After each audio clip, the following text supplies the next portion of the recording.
Hello, everyone, and welcome to the Galactic Family Podcast. I am going to play something in the background for Dr. John Brandenburg for music to introduce him in.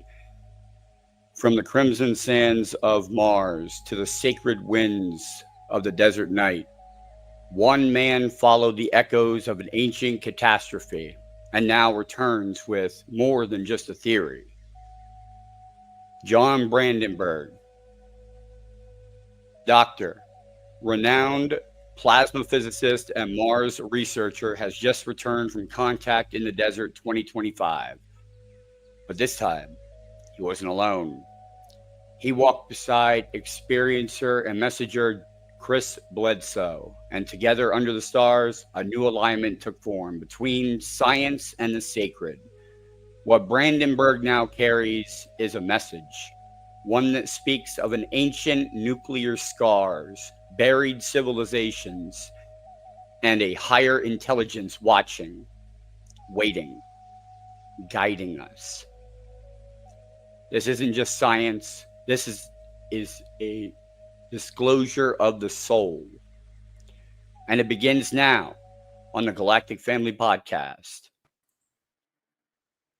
Welcome, John Brandenburg, doctor. How are you doing, Dr. John Brandenburg? Oh, I'm doing great. It's a pleasure and an honor to be on your show, Jay. Thank you. Thank you. So, let's just get into it. Welcome back. Thanks. It was a real trip. It wasn't just a trip, it was a journey. Yes, it was. It had to have been. Yes. So we're advancing a project to make a science fiction novel I wrote in 2003 called Morning Star Pass: The Collapse of the UFO Cover-Up. Okay. And we're advancing a project to turn that into an either episodic streaming special or a feature-length movie. Nice. That is awesome. So, could you share your overall impressions of Contact in the Desert 2025? What stood out to you this year? Let's see, two of the talks. Well, actually, there was a panel discussion chaired by Stephen Bassett of the I believe it's the New Paradigm, not the New Paradigm Institute. It's I think it's the New Paradigm Institute in Washington, D.C. And he did a wonderful job moderating a discussion among about 5 other experts. That's with Stephen Bassett, right? Stephen Bassett, right? Yep. I had him on my podcast too. Oh yeah, he's a great guy. I've known Yeah. him for 30 years. Oh, he's a great guy. He was in there. He had to leave early actually during ours because he was with Danny Sheehan during during his birthday party. Oh sure, Danny Sheehan was there, and Danny Sheehan and I have talked a couple times, and so anyway, that was one that was really nice and very informative. And then Linda Moulton Howe gave a nice overview on the different species and subspecies that seem to be visiting us. I mean, she concentrated on the kind of most often reported ones. Yeah. Kind of, and all the most important. And then we heard just a superb talk by Thomas Jane, who was played one of the principal characters in The Expanse, and that guy was just brilliant. Oh, nice. I love that show. Oh, I loved it too, and he is his.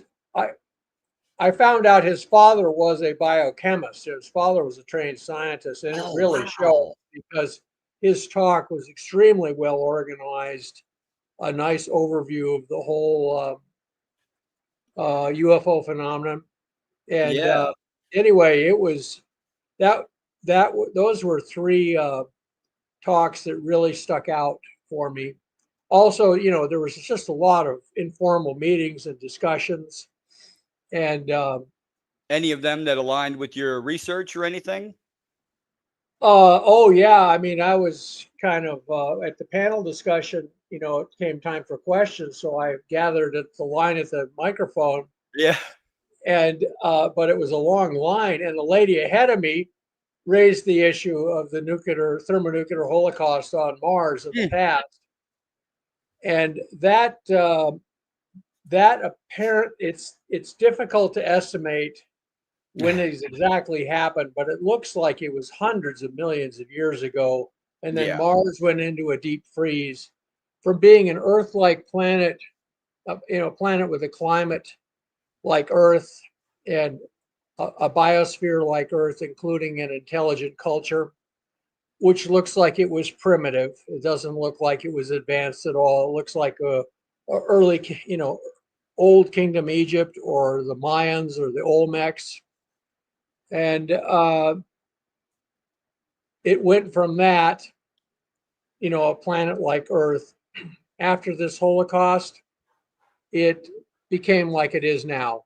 After about 1 million years, its ocean dried up.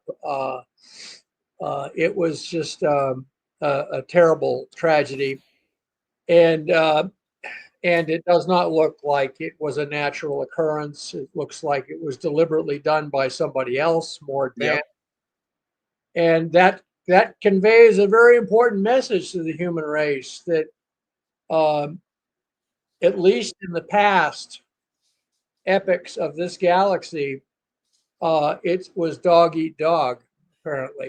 Uh, Well, don't we have also evidence on this planet ourself of ancient radioactivity?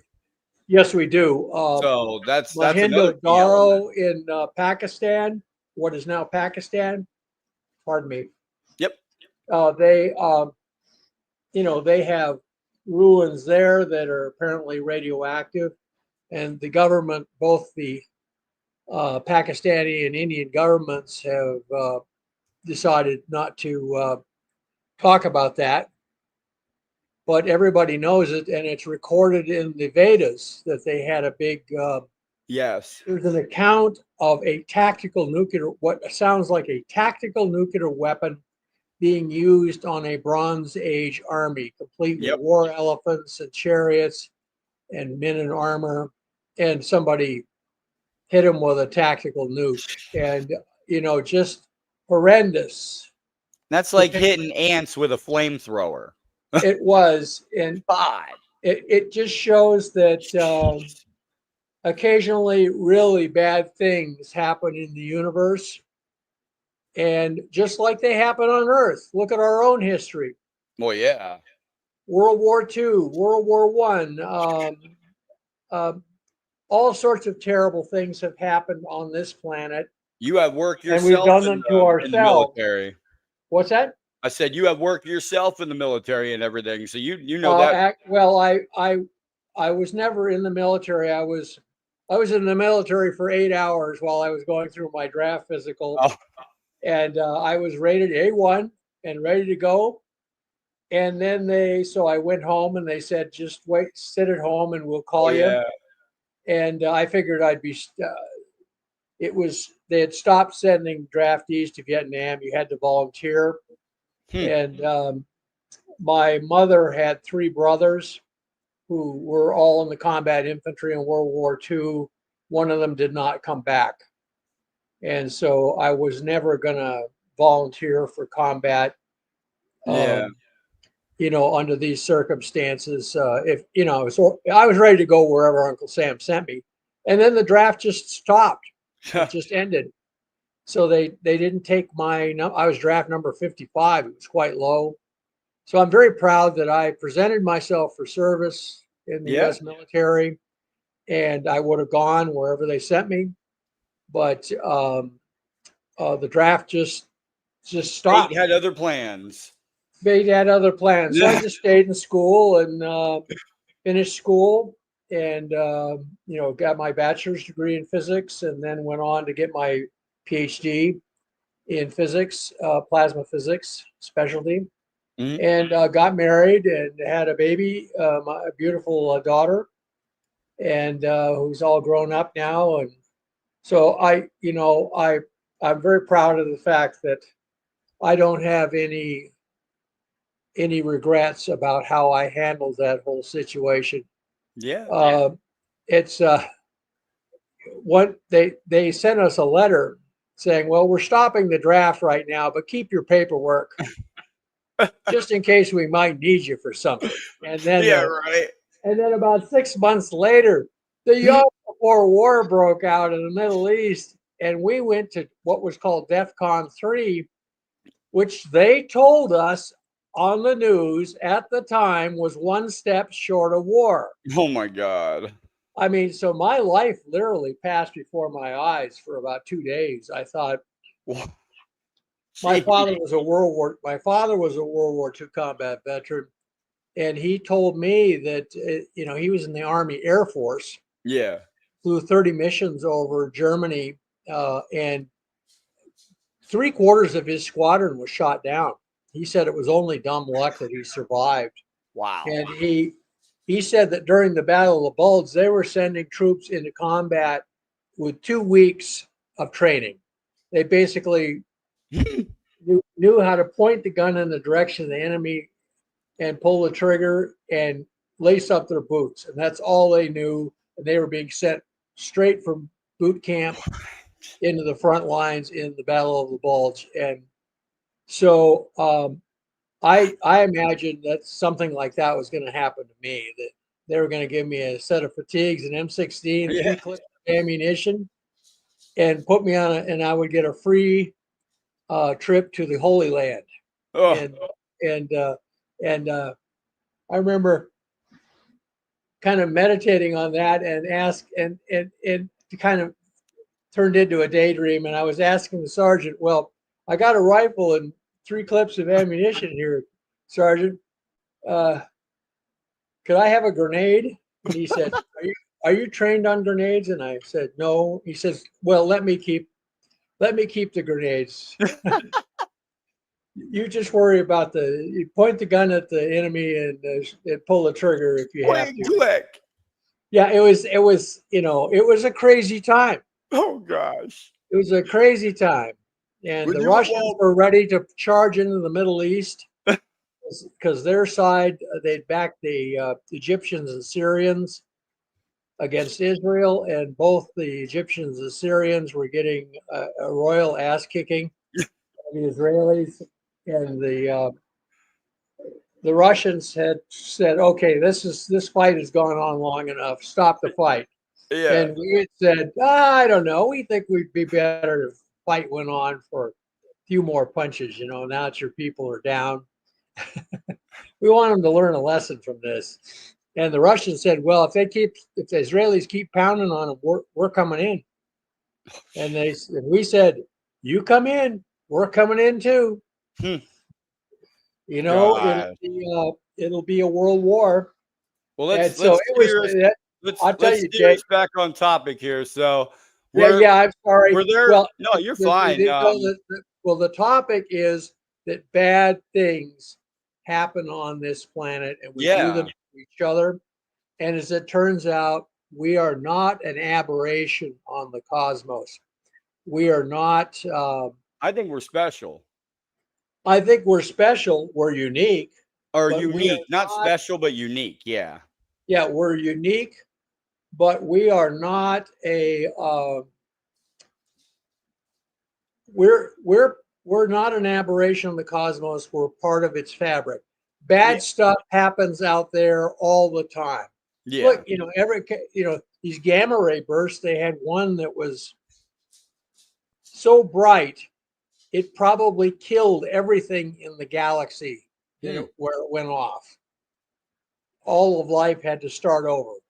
Only the most rugged forms of life or underground life would have survived that, because it was like a billion light years from here, and it's still registered in changes in our own ionosphere from the radiation. So I'll tell you, Jay, bad shit goes down. in the Well, universe. yeah, it does. But at least you were at like contact in the desert, though, and that's what I was going to That's ask right. you, And though. we were You all know, thinking were positive. there any topics that you think that you believe warrant like further exploration? There's so many channels of exploration to go on. There's the UFO cover up. Okay. It's and the consensus has developed that the government is controlling this disclosure process. These are not whistleblowers. These people are still drawing paychecks from the um, I made that assumption Department of myself Defense. too, because somebody, I think it was Spaced Out Radio, had me on their show about 3-4 months ago. I was on their show for my abduction, and I told them Oh, back then. I said, this is what's going to happen, and it did. well, so what do Happened you think is going to just like happen? you're about to explain. Yeah. Oh, well, yeah. I mean, the government is controlling this disclosure process. And what's interesting is various factions are, there's also a consensus among, the kind of people who are really in the know that there are factions. The Hmm. UFO cover up community has factions. The CIA and the Navy and the DIA, Defense Intelligence Yep. Agency, all apparently are pushing for more rapid disclosure. The Air Force, however, is digging trenches and laying barbed wire. Well, They they're don't the want to ones that's got disclose most of the anything. technology. Well, it's a very complicated situation with a lot of levels, and one of them, by the way, is the Navy wants to be the Deep Space Service. Right Yep. now, the Space Force is dominated by the Air Force, and the Yep. Navy doesn't like that. The Navy figures it's Captain Kirk of the USS Enterprise, not Colonel Kirk. And no, Oh he boy. doesn't land the Enterprise on a runway at night and go to the officers club. No, he's out there for 5 years, and that's a Navy mission. Yeah. That's a Navy that fits with Navy culture, as it's always been, has always existed. So the Navy is aiming to be um, the Deep Space Service, and the Air Force, unfortunately, is not going to look good when this thing finally ends. So there are factions operating in the UFO cover-up. There's kind of a civil war within the UFO cover-up over people who want disclosure to happen faster and those who don't want disclosure at all for a Oh million. yeah. Well, I was just saying that like they had asked me a question. They said, "Are the people that get out of the military and retire but still go into a government job, still keep their security clearance, still keep all that, are they still involved?" And I said, 100%. I said Yes. I said There's some of 100%. these jobs you never retire from. I You are like part of me, that. What's that? I was in a well, there's different programs. There's the white programs that I say are underground that are good programs that are Yes, happening. Now yes, there are. I was involved with one of them in Iraq with signal defeating technology. And I went to DOBSA, tried to get, I went in there and I said, "Hey, can I talk about this?" They said, "Absolutely not. You have a life." They said, Absolutely not. they said, this is their exact words to me.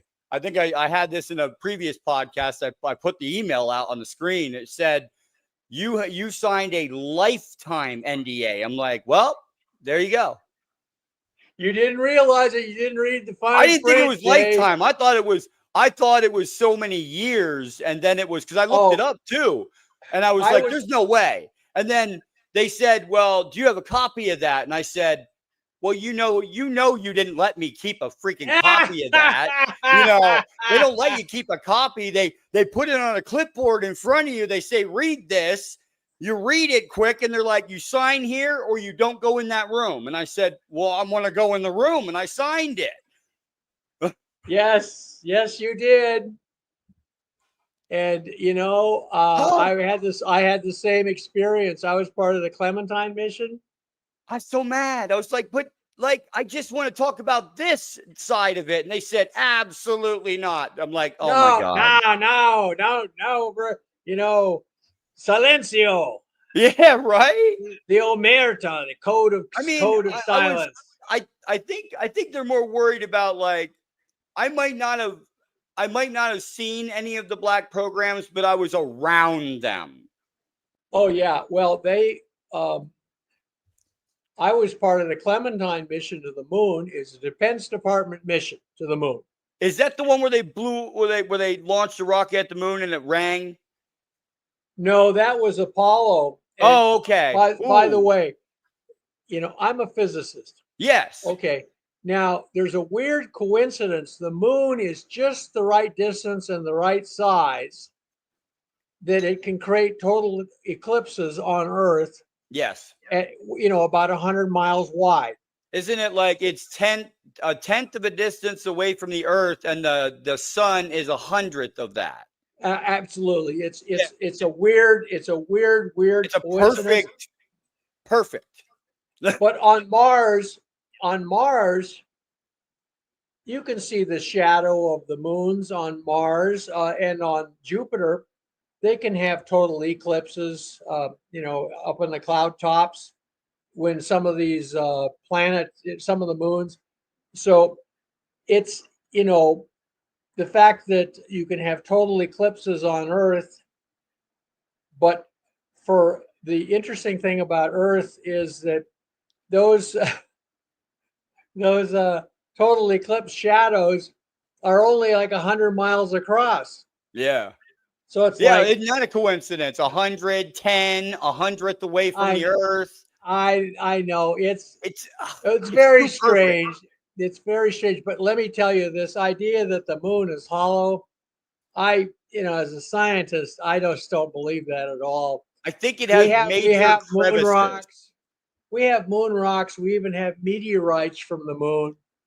And the moon, here, let me tell you, you guys can all do an experiment. Take a baggie, one of these sealable plastic bags, fill it with just tap water, and thunk it with a spoon. It's not going to ring, it's full of liquid. Okay. Now, put it in the freezer overnight so it freezes solid. Now, take the baggie out that's full of ice, okay, and thunk it with a spoon. It rings just like a bell. It doesn't have to be hollow to ring. Maybe there's like ice in it. Well, what it is the center of the moon is not molten like it is on Earth. Okay. Molten liquid tends to absorb vibrations, so it doesn't ring for very long. On the moon, you've got I get it now. Probably when they launched the rocket at the moon and it hit one of these crevices that went into the center, it just kept ringing because it was in the center. There were a couple reasons they did that, by the way. They put seismometers on the moon because they wanted to verify that the moon had a solid core as opposed to a liquid core. Yeah, but there was another reason they did it, I believe. They wanted the seismometers left by Apollo to get a good signal when they run these big rockets. The rocket boosters that were boosted them to the moon, they made sure they hit the moon.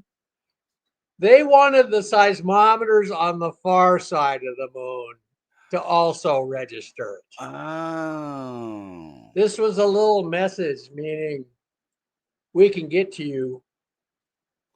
Don't get too comfortable. I got you. Okay. We're dealing, in my opinion, Jay, at least with many of the species out there are friendly. Yeah. I think we're under protection of some kind of galactic federation. I really believe that.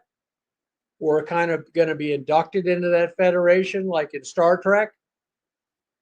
The Vulcans are out there, the Andorrans, and they're I friendly. The believe it. Bajorans, they're all nice and friendly. Well, But all of those people but you mentioned, like with Walt Disney and Gene Roddenberry and all them, yes. they all actually went through and did shows and had people from the CIA that was talking to them and telling them, yeah, that's good to put out.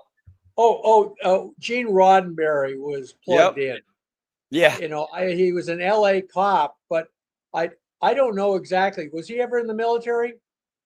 I don't know off the top of my head. It's funny. I don't know much about his background except he was a Los Angeles policeman, and so we have been kind of in a low intensity conflict with some of the other species out there, particularly the grays.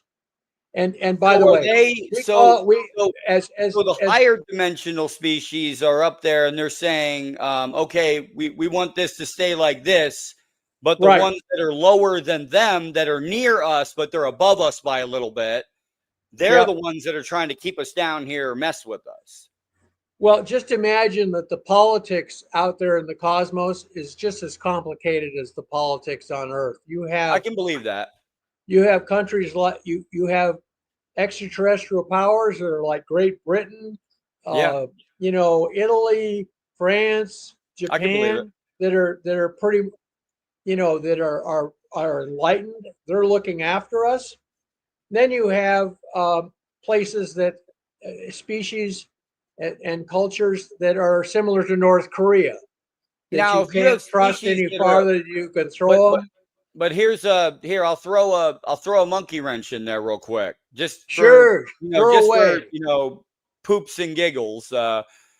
So if there is other warfaring races out there, why haven't we detected any kind of emissions in the entire universe that is going off? Anything that could be considered a weapon? Well, there's a lot of stuff they pick up in outer space that they don't. Or is it stuff that we don't They understand is a just don't. weapon If yet? they don't understand what it is, they don't report it. Okay. When they first detected the gamma ray bursts, they thought they might be nuclear weapons going off in outer space. Okay. Now, you know that this guy Avi Loeb, Yes. the Harvard scientist, Yep. he he went out. He found a very high velocity object had come into the Earth's atmosphere and burned up, and then exploded. That's the one you got the nodules, right? You got the nodules. Now Yeah. he published an analysis of what was Ooh. in the nodules.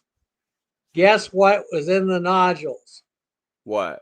Organic material. Uranium and thorium, two What? very rare elements that are used in nuclear weapons, and two others that are used in nuclear weapons. And these stuck out like sore thumbs. These were abundant in the So you're nodules. saying that maybe, just maybe, there's a species out there that can deploy a nuclear weapon that doesn't have light actually that comes off of it. It just happens and it's like force. Well, it could be part of a nuclear drive or nuclear power Okay. plant. It also had beryllium and lithium, and if you Or find it was a byproduct of an ancient species that flew this way, like that's right.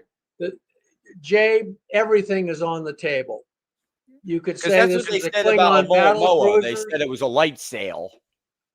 You could say that it was a Klingon battle cruiser. You could Yeah. say that it was an Orion, one of these Orion spacecraft propelled by nuclear weapons going off. Yeah, because they said that when Oumuamua went around the sun, it sped up away from Yes, the it sun. did. It did. And I was like, wait a minute, that Wait a minute. doesn't make sense there for a sec. Wait a minute. No, I'm it like, that makes don't no make any sense. sense. It's one of these things where if you think scientists are all heroic scientists like you see in science fiction movies, They're not. Some are good, some are bad. They have to answer to bosses and heads of the department. A lot of them are at universities, and they get in situations where, well, they're talking to the head of the department, and he says, "I want to publish this article on Avi Loeb's nodules. You know, we found nuclear weapons components." And the head of the department at the physics department looks at this guy who's a junior hire. He doesn't have tenure yet. He says, no, you're not going to publish that. If you do, you'll never get tenure here. Oh, You'll work your ass off for 7 years for nothing. is that the one that you did with the evidence for the? Yeah. This one right here. Let's see. No, this was, believe it or not, this Mars data.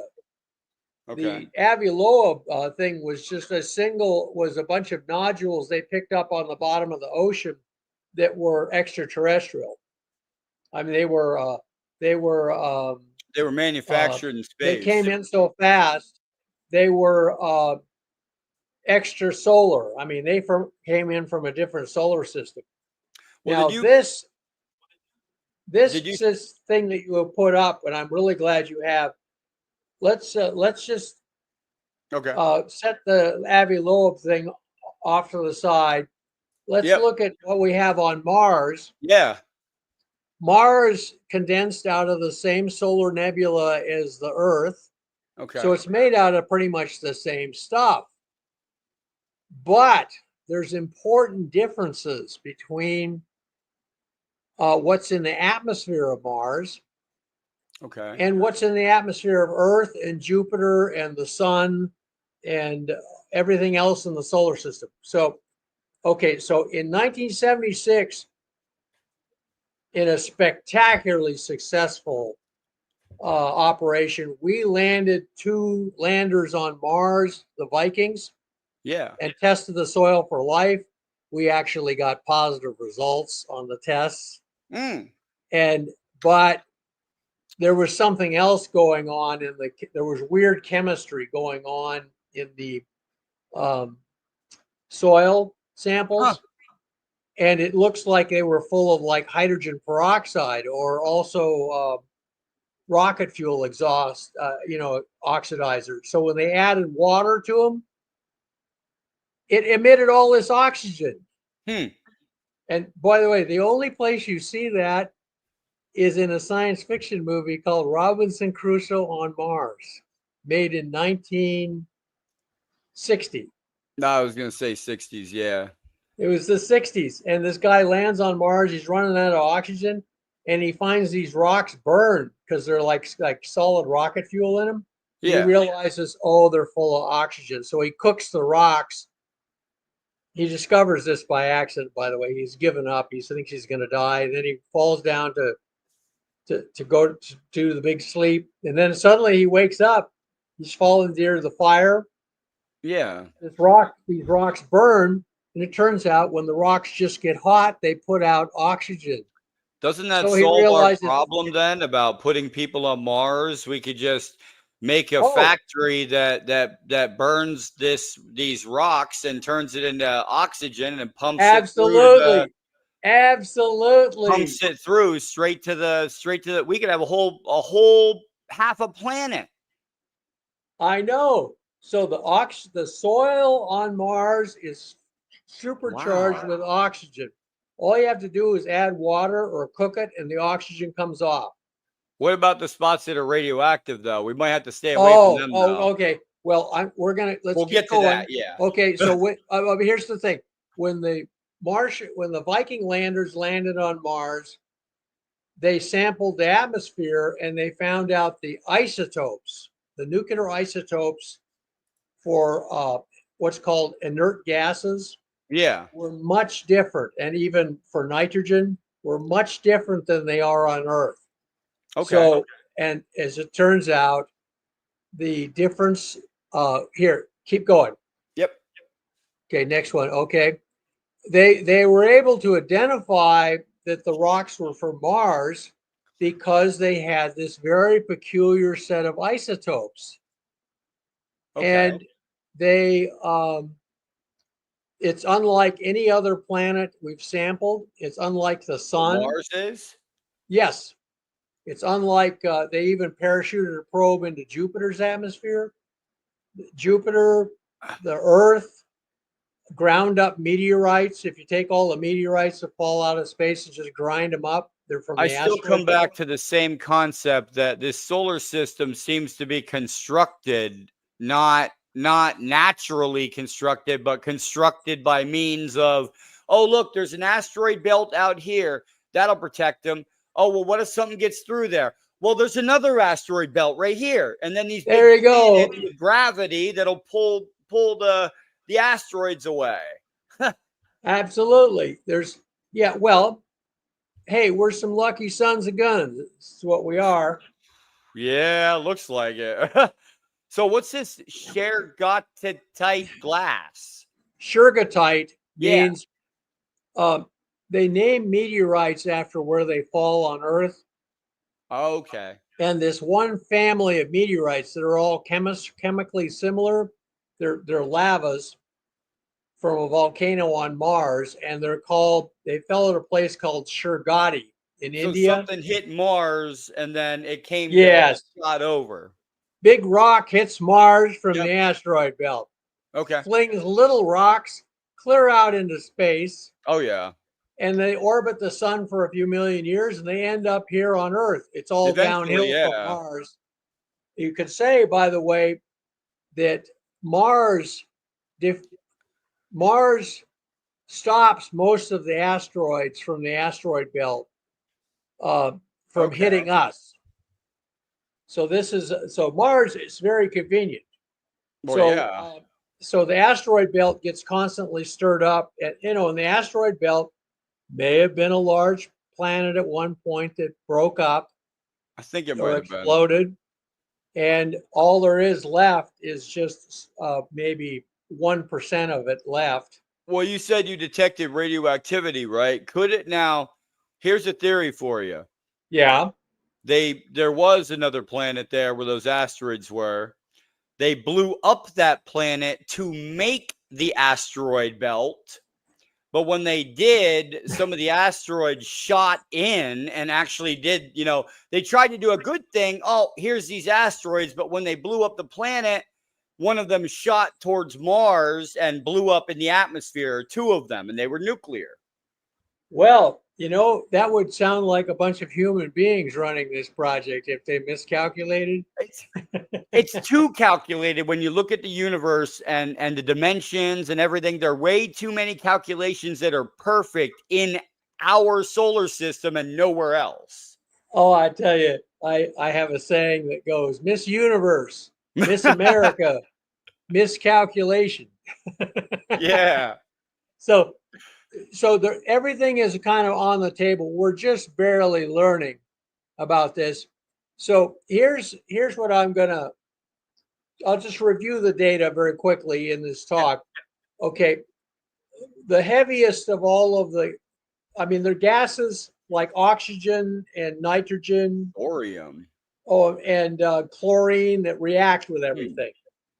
But then there are other gases like helium that don't react.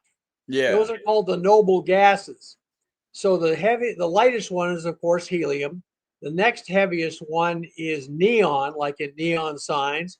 Then there's argon, which is like a pretty common molecule in our own atmosphere. Yeah. And Mars atmosphere. Huh. And then there's krypton, which is put out by nuclear reactors and explosions. That's where they got kryptonite from. Kryptonite. It means question mark. Means mysterious element. And then there's xenon, which means xeno as in strange. Okay. Xenomorph. So the heaviest gas that's like this, that's stable. Yeah. It not radioactive. It's stable. It doesn't make radiation by itself. Is xenon, and on Mars, and when you set off a hydrogen bomb, it turns out it makes a lot of this one xenon isotope called Oh, xenon 129. yeah. It's like, uh, somebody who got shot at close range because their powder burns on their That's clothes. the signature of it. And this is the powder burns from Yep. this nuclear weapon situation. That's the And same thing we had krypton, here by on the way, Earth too. the krypton. Oh yeah. Oh, they've seen it on nuclear. They saw it in nuclear weapons tests, and people confirmed. I showed them who are nuclear weapons experts. I showed them the Mars data, and they agreed with me. But they said you can't quote me. It's I'm still bound under security oaths by all of that stuff. So as it turns out, I found where you could find this signature of nuclear explosions. It's from supernova. The physics that runs supernovas, Yeah. big stars that blow up, Yep. and that runs hydrogen bombs is pretty much the same. Okay. And so it's called R process. R as in rapid. So R process can either be a supernova or a hydrogen bomb, and a massive R process event happened on Mars, but it wasn't a supernova. If it was a supernova, there wouldn't be a Mars or a solar system left. No, this was due to enormous hydrogen bombs as big as the Empire State Building dropped from space. They went But they off didn't in hit the mid. ground though. They went off in midair, So they were like timed. Hiroshima and Nagasaki. There are no craters at Hiroshima and Nagasaki Okay. because they had special radar proximity fuses on the bombs, so they would go off before they hit the ground. Certain height they went off. It was Yeah, it was to a maximize damage. elevation height. Yeah, if you set off a atomic bomb or a hydrogen bomb on the ground, a lot of the energy just goes into the ground. But Yeah. they wanted it to go into the air to make shock waves to knock down buildings and set fires. Oh yeah, So straight down. It's like the Tunguska incident over in Russia. exactly, Tunguska, there's no big crater there either. Yep. Even though It's it only they flattened all this flattened land, everything. it blew up in midair. And by the way, the Russians, who were good at nuclear physics, checked and checked and checked to see if there were any isotopic signatures of nuclear weapons at Tunguska. There were none. They even went back and found deer antlers from trophies of the time or a few years after that event happened. No radioactivity in them. So Lady D wants to ground burst versus air burst. Yes, ground burst versus air burst. These things that happened on Mars were air bursts. We're talking 1,000,000 megatons each. A million. I'll show you on the map where they happened. We can find that. Okay, so anyway, keep going. All right. Let's go. Let's go. Next. Okay, yeah, Mars. Mars is close to the asteroid belt, meaning it gets a Chicxulub impact about every 1,000,000 years or so. Okay. I mean, the planet is rather accident prone. It's small. It's close to the asteroid belt. So, but what happened on Mars was not just a meteorite impact that wouldn't create radioactivity. This was a nuclear event. Next. All right. Next. Yeah. Now here's an example of they date everything on Mars by craters. Here's a big crater, and you would expect if this was an old crater, there'd be a lot of little sub craters inside it. No, Yeah, because not. once an asteroid or a meteorite or whatever, once it hits the ground, then it should have burst out and had all these little things all around Right. it. That does not have that, so it's an No. air burst. Well, actually, no. What happens if the crater forms and then other littler meteorites. There are a lot more small meteorites than there are big meteorites. So Okay. the little meteorites come and make other little craters on top of the big crater. I got They're you. smaller, and that means you can count the number of craters per square mile and kind of estimate how old it is. We know Okay. that because of the moon. So here's a place. This was a this one was as big as the one that wiped out the dinosaurs on Earth, and it hit in the north of Mars. But Mars seems to have recovered from this one. Well, you It could went see on into a this, deep like, freeze, and okay, so this did not cause Mars to turn from a planet like Earth to what it is now. Next. all right, next. Yeah, if somebody went by this picture and like you were going on the sky. Oh, you see those little ones there on the bottom. They're not really defined, Oh but no, that's see, one. yes, this is the shore of the ocean. To the yeah. Anyway, there's an ocean on Mars. If you could just go back for just a second. Yep. See all Oh, these that's the craters ocean at the up there. bottom? That was the dry land. To the Okay. north of that, suddenly all the craters end. That's where the ocean was. So it was just mud flats. And they did it right near the ocean. If there was one right Well, there, which it means was that this. all that water went too with that blast. Well, this one was probably just an accident, and based Oh, okay. on based on what we can find, it looks like Mars went into a deep freeze for an ice age for a while and then recovered. So it just went on business as usual, and it didn't wipe out Mars. Okay, well, now we're going to look at what wiped out Mars. Okay, Okay. next, this is just okay. This is the nuclear anomalies on Mars. Okay. This is Xenon 129 versus the blue line is Earth, Oh. and the red line is Mars. And you can see Earth and Mars match really well, except at Xenon 129. And that's because it's a signature of a massive nuclear detonation. Yeah. Next. Next. Oh. Okay, this is what happens to the Earth's atmosphere after a nuclear test. Ah. And so you've got Mars, the Earth after a nuclear test. You see that's the yellow line. Yeah. And then the Mars line is much higher.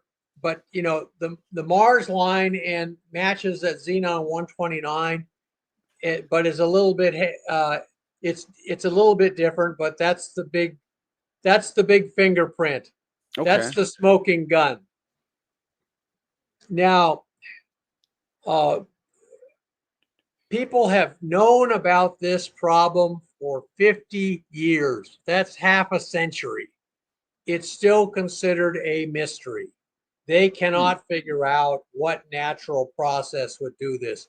There are none, except a supernova, which would have blown up Mars. Right. So they and let me tell you something else about scientists.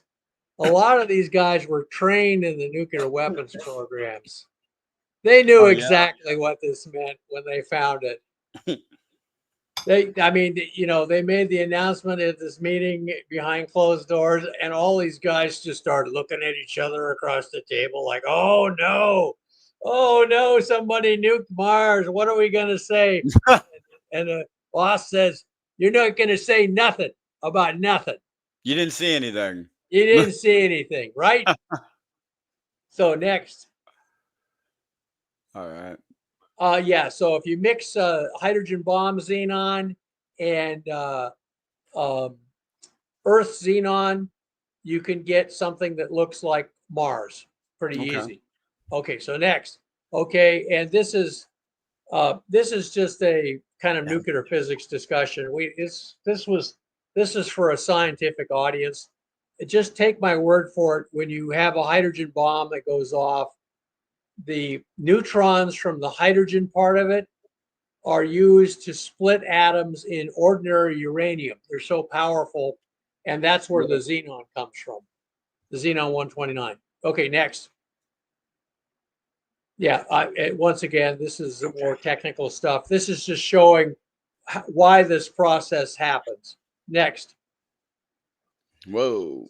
Yes, that's what we're talking about here.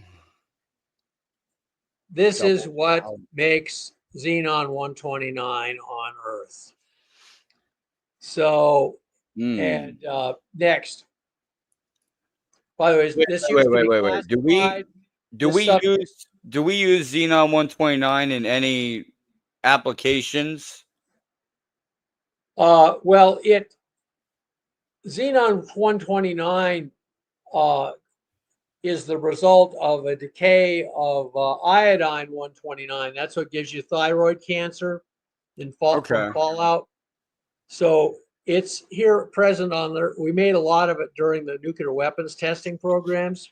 Okay. So that's one reason they had to end that program, because they above ground tests, because it was putting out so much of it. They're afraid everyone's going to start getting thyroid cancer. Oh So yeah. this is krypton, as in kryptonite. Yep.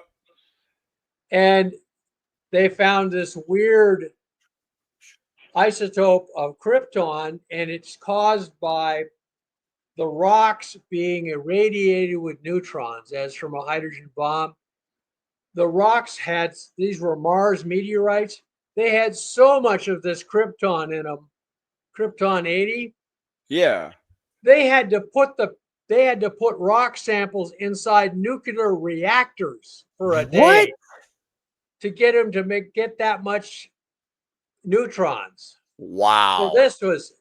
this explosion.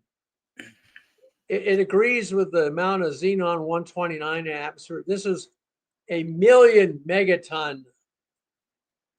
This was a pair of million megaton explosions. Could it have been that that it was set up, the solar system was set up in a way that there was two planets that initially had life, Mars and Earth. Earth wasn't, as advanced yet. Mars was, and then something happened, and another species came down, and That's what it they looks. went to That's what. war with them, and then that species said, "Oh, really?" and went boom, and then Boom. started with Earth. Well, you can imagine that the people who lived on Mars, Phew. somebody came into the solar system who was more advanced and said, "Gee, that's a real nice planet you got there. We want half of it." No. And the Martians said no. And push came to shove, and so they nuked the whole planet to make as an example. Just So like So the people were on the planet. They were probably like us almost, because I think we were oh yeah, descendants off of Mars. So they they look decided like to us. They look like us a little bit, but then that species came down just like they are with us, trying to work yeah. out something with us, and they couldn't work it out over there. No, they couldn't work it out. Maybe they were mutilating the Martian cattle. Who knows? Oh. And abducting Martian maidens. Who knows? Hmm. Next. So Ne- anyway, massive nuclear event. And in oh fact, wow. there's one rock. It's a sandwich of lava. Half of it was exposed to all these neutrons, and the other one wasn't. The other Huh? half, it was two lava flows, one on top of the other, and Yeah. they're almost the same age. So whatever happened really fast, just like an explosion. And it happened roughly 180 million years ago. That was before the dinosaurs on Earth. Huh. So you could imagine that somebody went to war against Mars, and they looked at the Earth. There was just, there was nothing to go to war with. And Yeah. and it was time of giant dragonflies and stuff like that. They weren't interested in this place. No. Too many bugs. So next. Way too many big bugs. Yeah, then there's another isotope called argon 40, and that's due also to neutron bombardment of rocks. Yep. And it's super abundant in the Mars atmosphere. So next, so it all works. Now, here's another weird thing. Next, this is from probes. As it turns out, we have rocks from Mars, Okay. and they're full of radioactive potassium, Really? and they're full of actually, they have radioactive potassium. All the potassium on Earth is slightly radioactive. Yeah. Bananas are radioactive because they're full Well, of it's because you have the potassium. radioactivity coming from the sun all the time. Anyway. Yeah, there's this cosmic rays, Yep. and then we have thorium, Yep. which is just a naturally occurring element. It has a half-life of like 2 billion years, so it's around since the beginning of the solar system. So those red dots are what we find in the Mars meteorites. Okay. Then you put a probe around, and those rocks come, they estimate, from about 6 feet down under the surface. Big rock hits Mars, blows this big crater, and throws little rocks out into space. The little rocks are not on the surface. They're down below where they get a more effective blast. They've done Yep. simulations on this.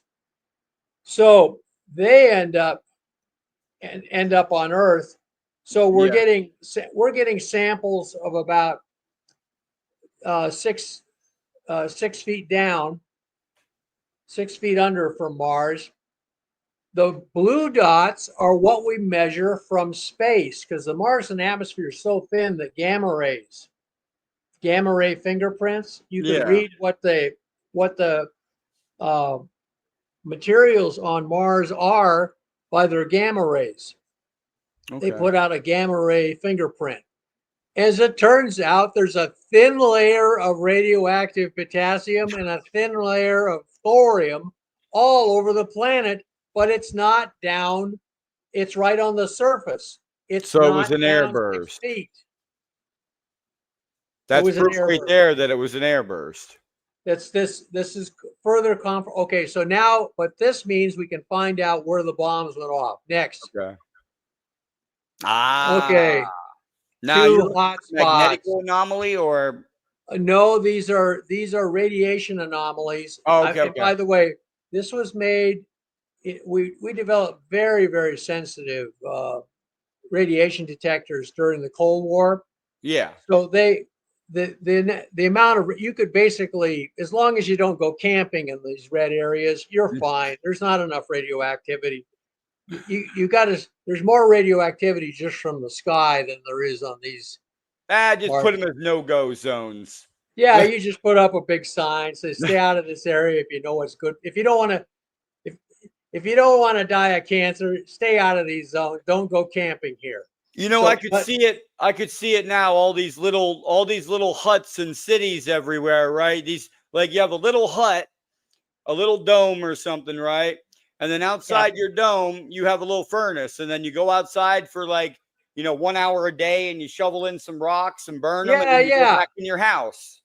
Well, and and you can have, Mars gravity's weaker, so you could wear a heavy spacesuit Yeah. full of lead, and you'd be able to walk around like on Earth. Nice. And yeah, the Mars colonies will be basically like mostly underground shopping malls, but they'll have big galleries where you can go up, and they'll have water-filled domes. Yeah, I was gonna say Domes, underground would be double better domes because with then you'd water, have the a layer shielding of from the water. ground too. Yeah, they'll have a layer of water in them, and so the radiation, you can go up in the dome and look at the sky and watch the stars at night, and everything is clear water, Hmm. and you'll be fine. And then if you really want to go outside, you can wear one of these heavy spacesuits, or just clock yourself when you're outside that you don't go outside for very long, and Yeah. you'll be fine. Huh. So next one. So this is potassium. Okay, here's thorium. Look at that. The two hot spots are the Wow. same, because when they want to make more neutrons from, remember the neutron bomb? Yeah. It was full of thorium. It turns Is out that where the water? if you mix thorium into a regular hydrogen bomb, you can it makes more neutrons. So is this area where these bombs went off? Is It that was the area? ocean. That's ocean. That was ocean. It So went off above ground, above the surface of the ocean, creating massive tidal waves, and it would have overwhelmed that's what I was going to Cydonia, say. where a lot of the Martian civilizations was on the coast of that ocean. So the tidal waves would have wiped out all the cities. That's exactly what I was thinking too. Is that's ocean? They did an airburst. That wave had to have been hundreds of feet tall. Oh yeah, we're talking a destruction that's unimaginable on Earth. And by the way, the shock waves were so powerful for both the. You could see it on the potassium. Go back for a second. Yeah. See the thing called antipode? Okay. That means the shock wave wrapped all the way around the planet and came to a point on the far side of the planet, a focal point.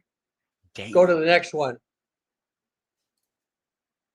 And you can see the same antipode. So these explosions were so powerful that the shock waves circled the entire planet and met on the other side.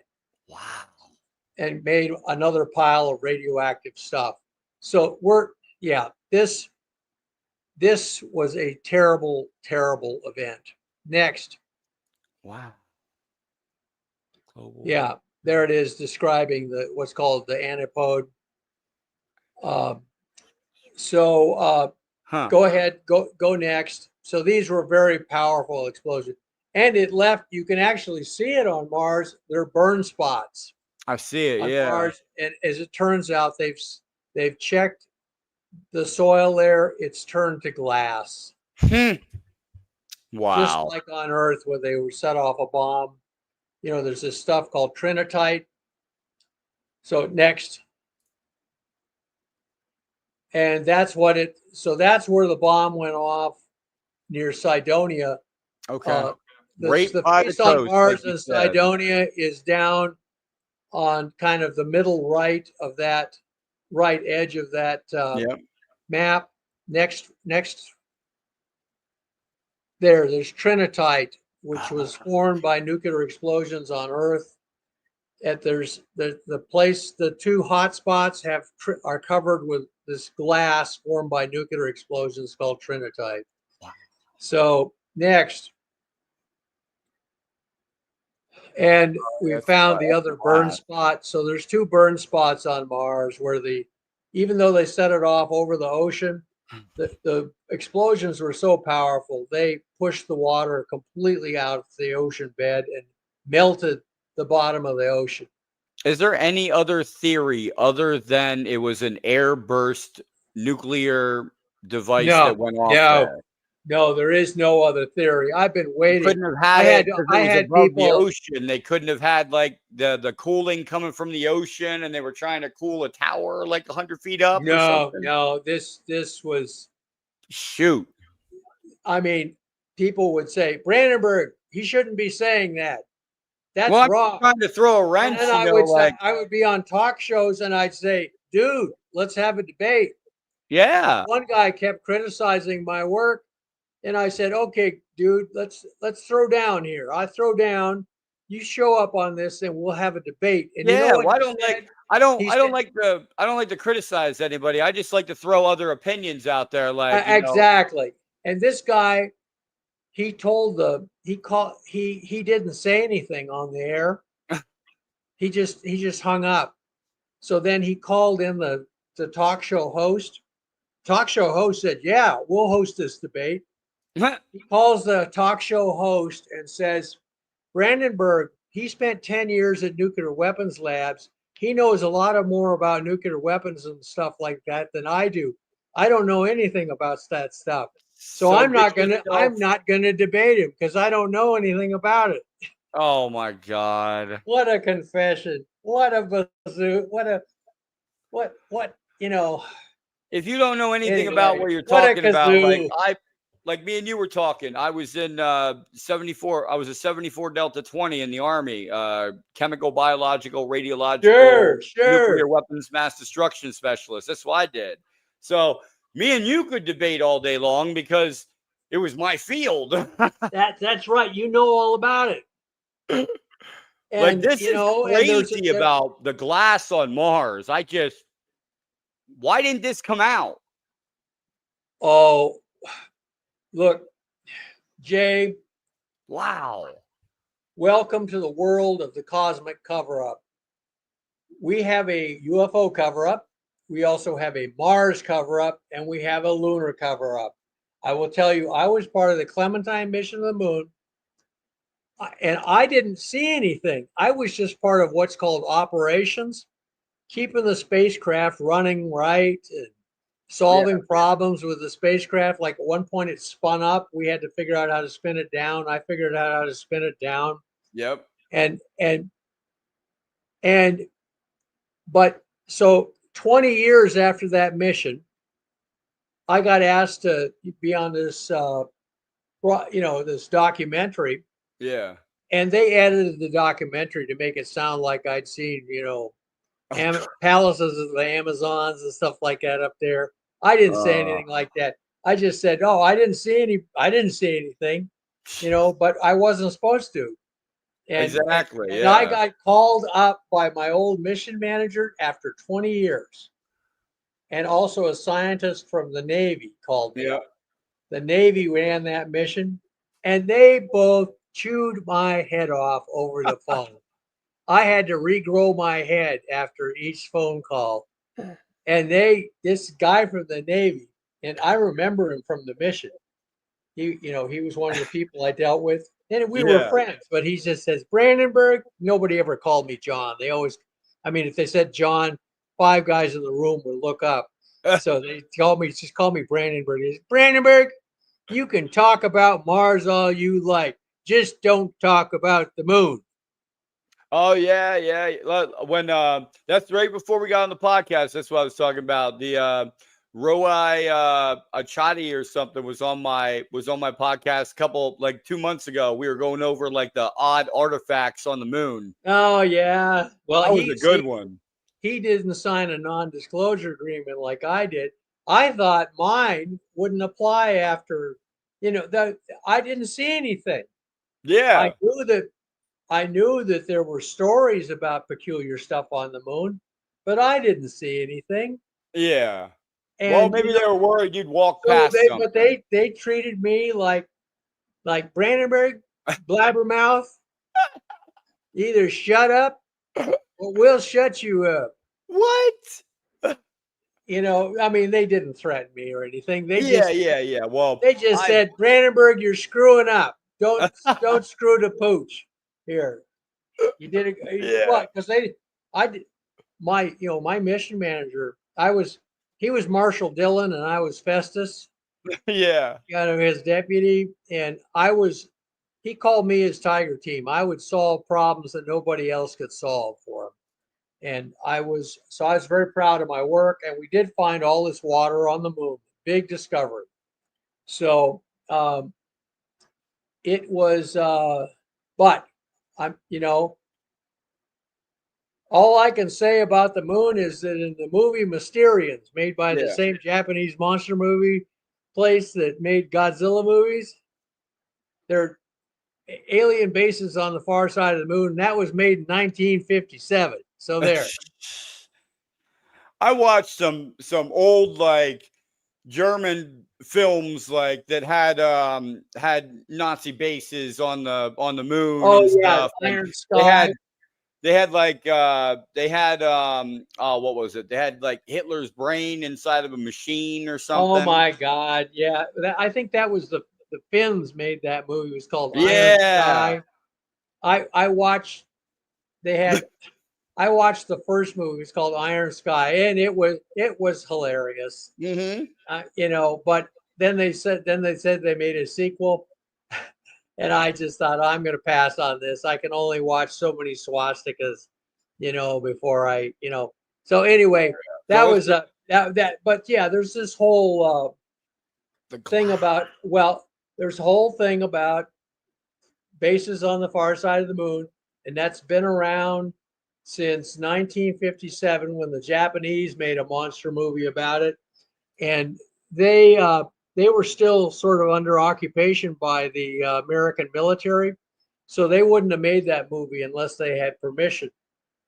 Yeah, you don't get permission to release a movie or you don't get to release a movie like that unless you have permission. Just like Exactly. Steven Spielberg, or with Close Encounters of the Third Kind, when you look if you look at the end of the movie where they pan and you see where the ship is there and they pan back, you can see Hynek right there, Project I Kupa, know. in his outfit and everything, right on the set. And I'm like, there he is. Yeah, well, and by the way, this was started by the British. Yep. The British learned, like, if you want to watch a really good movie, this is a really good movie. I recommend everybody watch it. It's called Things to Come. Things to Come. Okay. Things to Come, things in the future. It's written based on an H.G. Wells novel. They made that movie in 1937. Damn. The British Film Board, paid for it. The British government basically paid for that movie, and it was warning its people that they were going to have a war with Germany. Wow. And in the movie, it was made in 1937, and in the movie, the war didn't start till 1940, but actually it started in 1939. They had the London Blitz in there, bombers bombing London, and British Army with anti-aircraft guns firing at them. Yeah. And then and they were preparing their people for war. And the U.S. government during World War II, it didn't have the CIA then; it had some other intelligence agencies operating, and they told Hollywood, "Make this movie, make this movie, make this movie." To make the people tough. We're going to have a long, bitter war after Pearl Harbor, and we want you to, resilience. We want you to have resilience that we'll win in the end. And so my father actually went to a movie theater and watched Things to Come, and he was only 19, and he walked out of there knowing he was going to be part of a war. And then when Pearl Harbor happened, he signed up the day of Pearl Harbor. Oh, wow. That's the same thing I did when September 11th happened. That day, I was pretty much out the door, and like 2 weeks later, I was on my way out. There you go. Sarge, can I have a grenade? No. No. Are you qualified? If no. you need a grenade, we'll give you one when we get there. Just keep your gun clean and make sure you point the right end at. That's what I did though. I was afraid they'd stick me on like something stupid, some stupid, boom boom system or whatever. So I qualified on everything I could.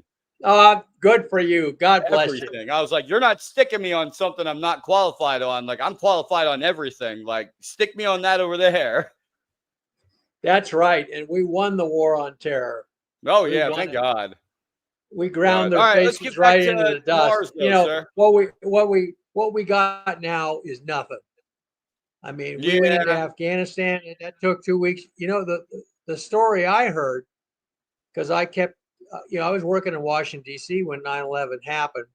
And then I moved to Florida I had to raise my 2 children by myself. And because their mother left us. And anyway, so I kept touch with my old buddies back in D.C. And the story I heard was we invaded Iraq because we hadn't shed enough blood in Afghanistan, and we wanted to really teach them a lesson over there. We wanted them to really, really know they were at war, and if they did stuff like 9/11, that they were going to have a real war. Yeah. And that's why we invaded Iraq and took down Saddam Hussein, because he was the meanest, toughest guy in the Arab world. And so we took him down just to show everybody we could take down anybody we wanted. Oh yeah. So with So we did it. so so with Mars, it says here that there was a smaller blast and a bigger blast. Yeah, one of the blasts was larger than the other by about a factor of two or something. I mean, I'm just judging based on the size of the hot spots. Yeah, but still, like you're talking hundreds of megatons. Like do we Millions of have that megatons. here? We're talking millions of Oh, megatons. millions. So we don't have that No, here. no, what millions of roughly almost a billion megatons. And so this, I mean, compared to the Tsar Bomba, which was the biggest hydrogen bomb we've ever set off, was set off by the Russians to prove a point. You know, Wow. it was sort of a dick measuring contest, and we didn't have any place where we could test something like that. I mean, we didn't want to poison most of the United States. Yeah, it's too big. And so they set it off near the Arctic Circle. And oh, I tell you, that was 50 megatons. And they could have made it 100 megatons, but they didn't want to cause a lot of fallout. So they didn't. Yeah, thank God. They kept the yield lower because they didn't want to poison everybody in the Arctic Circle. So that and all those tests they do in the ocean warms the ocean up a little bit. Oh, I know. Oh, talk to the French. They were setting off bombs over the ocean. And you say, how could they get away with that? The United States did that. Everybody would be yelling at us. But no, the French can do it because they're the French. Yeah. And they had there was this Greenpeace had a ship called Rainbow Warrior, and they'd send it out into the ocean near the French test site to make them stop their tests because they got a ship out there near where they're going to set off a hydrogen bomb.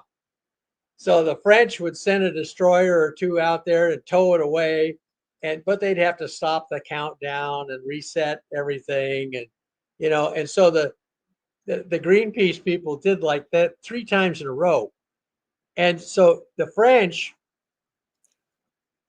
they waited till it was parked in a harbor in New Zealand. And suddenly in the middle of the night, the bottom blows out of the ship mysteriously. Oh, jeez. And the New Zealand beach police were on the other side of the harbor. Yeah. Patrolling the beach, at night, no camping and stuff like this. Out from the harbor water comes 2 Frenchmen in scuba gear. So they arrested them, but New Zealand being New Zealand, they just put them on an airplane back to France. And so this caused a big fuss.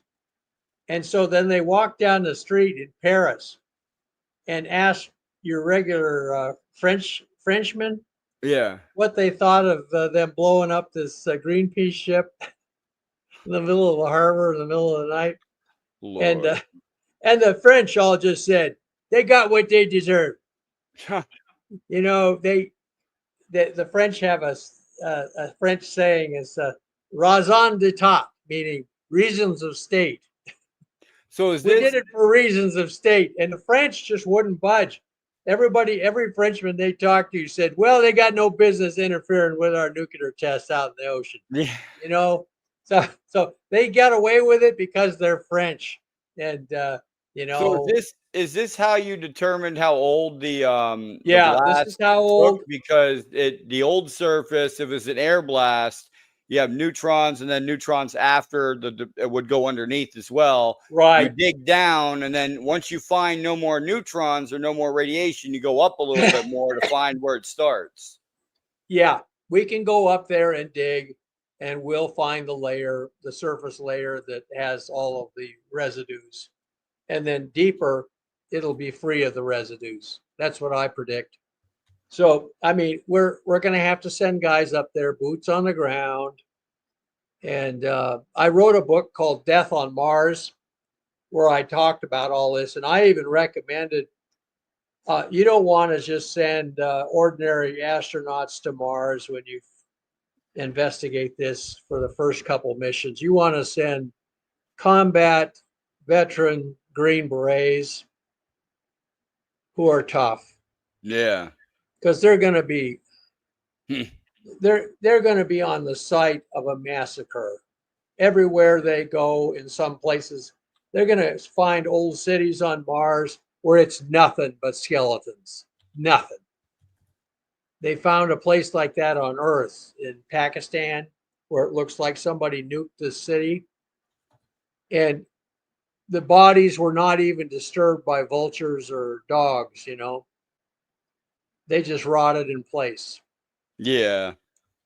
And, and there's Pompeii in Italy, where the volcano erupted and sent down all this hot ash in a big shock wave and killed everybody on the spot. And you can pour concrete into these hollows they found, and you chip away the rock that is exposed to, and it's bodies of men, women, children, all killed on the spot. And it takes you can't do that if you're not a tough sort of person. You can't do that kind of stuff, especially if you're going to sit there for 6 months in the middle of that. So they got to pick the people they send up there real careful for, Well, it's psychological too. Like you have to pick yeah, the right psychologics, because of the fact that you're going to be up there. If you're going to Mars, it'll take 6 months, 7 months to get there. yeah. On a one-way trip to get there is 6-7 months. Well, in the book, I recommend that we land on Phobos, which is the nearest moon of Mars, establish a base camp there. That way you can go so back we and can forth. rotate people from the surface back up to Phobos. Yep. They can get a psychological breather, But who knows? Phobos could be a base already from Mars, because my thing was, if they launched these nuclear weapons on Mars, then they had to have an escape route or something. Maybe they escaped. Phobos was their space base, like us. Like we have like, okay, if something happened right now, we could probably get out. Not very many, but we probably get out 100, 300,000 people off the planet by the time all this happened. It would be a terrible thing to abandon a whole bunch of people on the planet. I know it would. You escape. That would make a lot of people go crazy after a while. It's right now, Jay. We've just like touched the surface on things. There's so many unknowns. Oh yeah. We have to go up there, boots on the ground. We're not going to try. By the way, if you land rovers in Cydonia, some of these other sites, you could drive them around for 6 months and not see anything because everything's buried. Yeah, it's all 6 feet flat down. And not only that, you need people up there with trained eyes, they have to have training in archaeology. Yep. And if you ask an archaeology what it's like to investigate an old ruin, he says it's not an investigation site, it's a dig. You got to dig. You got to get out there with a shovel and shovel up dirt, and then have some window screen to strain it and pick out pieces of pottery and stuff like that. So Jay, but anyway, here's what's going to happen, Jay. Here's what I think is going to happen with this. The nice thing about Mars, despite this tragedy, is that it's not threatening. The people who did this are long gone. But that's how big that nuclear device had to be? Yep. Oh. That's right. Well, it's easy to make something like that out in the asteroid belt. There's no gravity out there. Yeah, I know, but wow, that's You just go out there and you harvest some uranium and hydrogen and everything from the asteroids. You can build it out there and then move it to Mars and just drop it. And So, yeah, we can predict that they're going to find residues of plutonium, uranium, and plutonium fission will be found in the surface layer, and thorium-233. Large amounts of radioactive potassium should be found buried at the high amounts at the acidalium site. That's Cydonia. Next. Okay. Evidence for Mars. Yeah, Paleocean, paleonuclear event, strong, but no crater at ground zero. See, one of the first things I thought was that this was a natural nuclear reactor that went unstable, because we had those on Earth. Yeah. And you could imagine maybe that somehow it went unstable and blew up, but it wouldn't create the right isotopes, and it would have made a big hole in the ground, and there's no craters. So so it suggests it was airburst. This is completely unnatural. So next. So in summary, xenon, krypton, uranium, thorium analogies can be explained by large thermonuclear weapon and little else. You can't explain it anywhere, any other way. Well, I've been waiting and waiting for some clever person. Literally, the elements that were discovered were the ones that are made from a nuclear device going off. So that's right. That's right. You can't dispute that. No, you can't. And that's the only process they know of that would make this pattern of isotopes on Mars. And they recently went up there and remeasured the gas on Mars, the atmosphere. Yeah. With much more sensitive devices, and they confirmed it. Oh yes, xenon 129 is 2.5 times larger than xenon 132. That's the big signature. Yeah. And they said it's been half a century since they discovered this, and they said this remains a mystery. Don't you also get thorium from burning Jurassic coal? Well, it turns out thorium likes to be in coal deposits. That's what I thought. I'm not a geologist, but there's apparently it's favored in uranium and thorium are very chemically similar, and they tend to like to be in coal deposits. I don't know why that is. That's I'm not a geochemist. I know enough geochemistry to understand the nuclear weapons effects, but little else. So there's all sorts of strange stuff up there. But here's the thing. Here's the thing, Jay. We have found, this is evidence of intelligent activity on Mars in the past. Well, yeah, it's an airburst. Very dramatic. It's the worst kind of evidence we would want to find, but we found it. What this means is that Mars was occupied not just by life, but also by intelligence. Enough intelligence to get in a fight with somebody with advanced technology. Wow. So next. These are some of the archaeological remnants we find on Mars. The pyramid and the face on the left. The pyramid and the face are at Cydonia are right next to each other. NASA never shows that picture, showing the pyramid and the face on Mars together. Is that a 5-sided pyramid? Yes. It's 5-sided. Ooh. So it's not any pyramid on Earth. And the other picture is a face in a helmet found at a place called Galactic Chaos. I love the name of that. Actually, it used to be called Utopia. Then when I advertised in the planetary community that we'd found these faces at this place. And this is the best face. There's another face that's more flatter. It's less impressive, but this one looks just a lot like the face at Cydonia.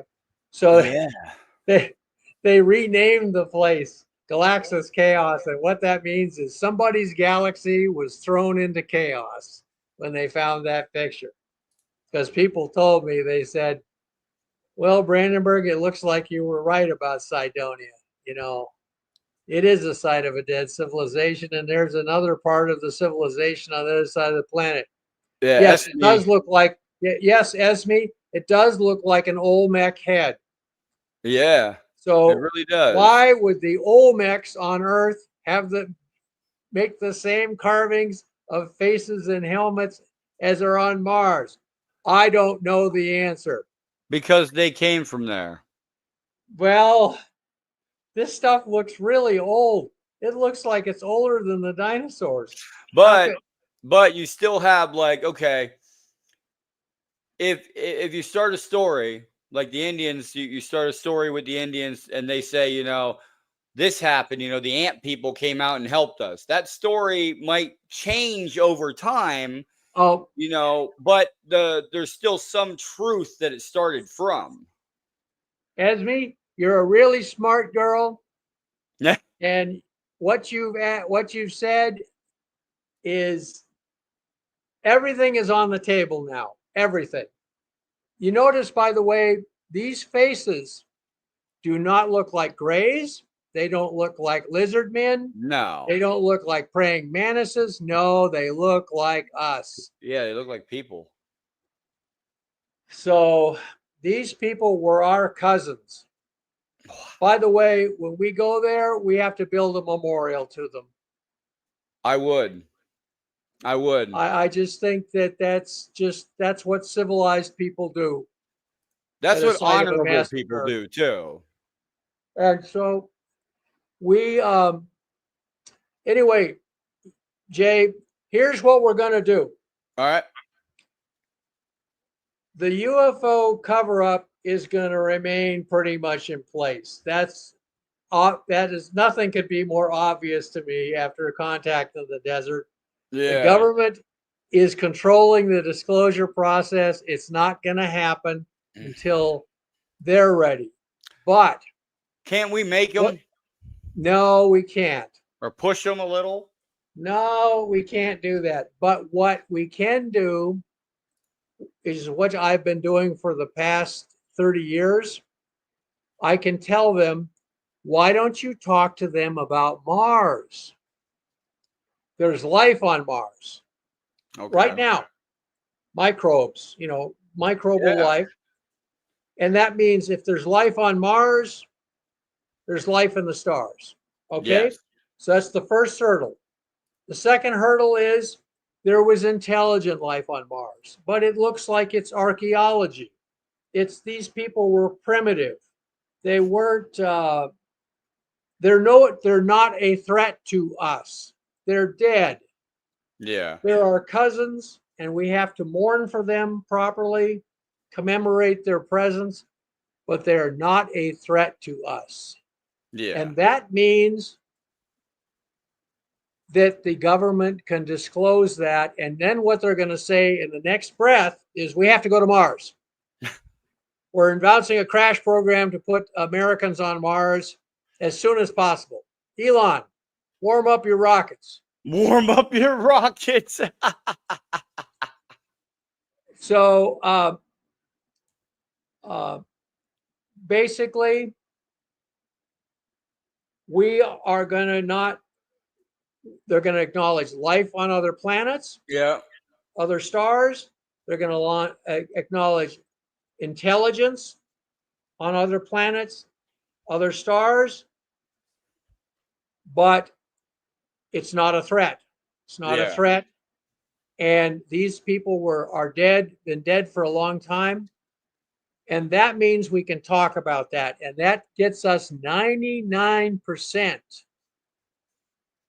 to full disclosure. There's last 1%. The last 1%, Jay, is, oh yeah, there's some living aliens out there with more advanced technology than us, and we have a secret treaty with them, and they're mutilating cattle and abducting people and mutilating them, and we occasionally our jet fighters shoot them down, and they shoot down our jet fighters. We don't want to talk about that right now. That's what they're not even going to acknowledge that. They're going Was to there say, any they're going to say, we got to go to Mars, or life on Mars, archaeology on Mars, we're going to Mars. And that turns disclosure into a science fiction adventure movie. Well, There. were there any notable announcements when you were out there, like organizations during the conference that are starting stuff and initiatives? Well, yeah, there's a Hollywood UFO alliance that's Okay, been yep. formed, and we ourselves are promoting a movie based on a science fiction novel I wrote in 2003 called uh, Morning Star Pass: The Collapse of the UFO Cover-Up. And Okay. we're exploring either a feature-length movie or a streaming series like Expanse, uh, or something of that. Anyway, that's going to happen. That is going to happen. Okay, good. How And so I don't know who's going to do it exactly in the end, but we got a lot of interest in that, and uh, you know, the book presents the universe uh, is occasionally a pretty rough place, a mixture of light and darkness. I'd say that. So it's what you'll do. The goal is to present what we call the straight dope wrapped in hope. The future is going to look like Star Trek, but right now we're going through a tough period of trying to figure out what's going on, and the government's still not disclosing things. And Well, I think they should disclose just so that it could also be that then we have a treaty saying no, no nuclear weapons in space and all this other stuff. Now make it even bigger. No weapons in space. And then, well, Jay, that's a wonderful idea. like, Why I don't don't you like go weapons tell in the space as it gray? is Why don't you because go tell that to the gray aliens? we've got like a million pieces of space junk up there as it is. And I know. I'm worried like the guy in Florida. This one guy in Florida had a battery, a NASA battery, come through his garage and like Ah, blow up on his cement. Like it blew up. And I hey, know. NASA paid for that though, but I don't want a battery coming through my roof.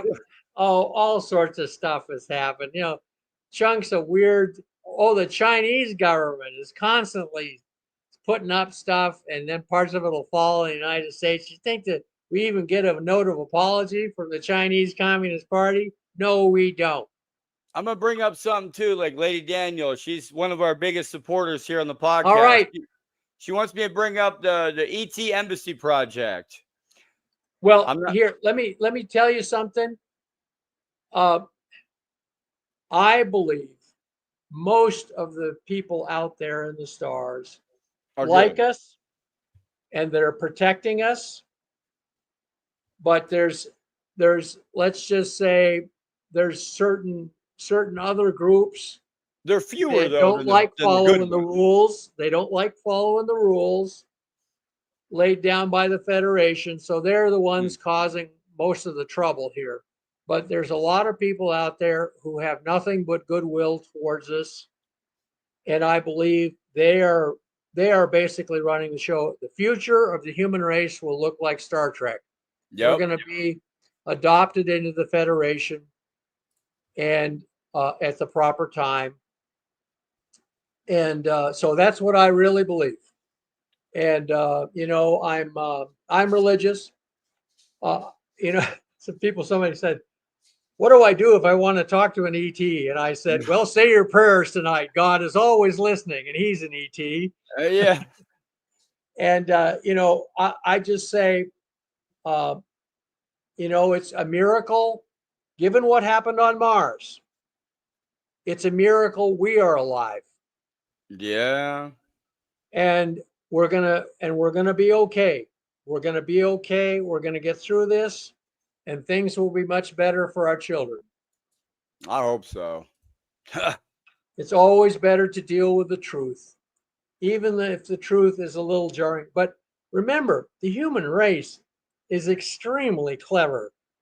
Boy, Oh yeah. all we got to do is see a picture or something and we figure out how to make it ourselves. And, there were enough crash flying saucers. They figured out, well, they say that Nikola Tesla had actually figured out saucer drive back in 1900. I And believe it. and so this was picked up by the Nazis during World War II. They were making anti-gravity, and then they had these crash saucers to check, so that we learned a lot from the crashes. And so it's okay. We are really smart, and we're very lucky. There was Yeah. there was a statement by Napoleon. He says, "I have good generals and I have lucky generals. I always make sure I have lucky generals working for me." And the Yeah, human right. race, we're a bunch of very lucky characters to be alive. Life on Earth has never been better than it is now. Well, Of it could be course, a they're lot proud. Of better if they course, they're release some of problems. that technology.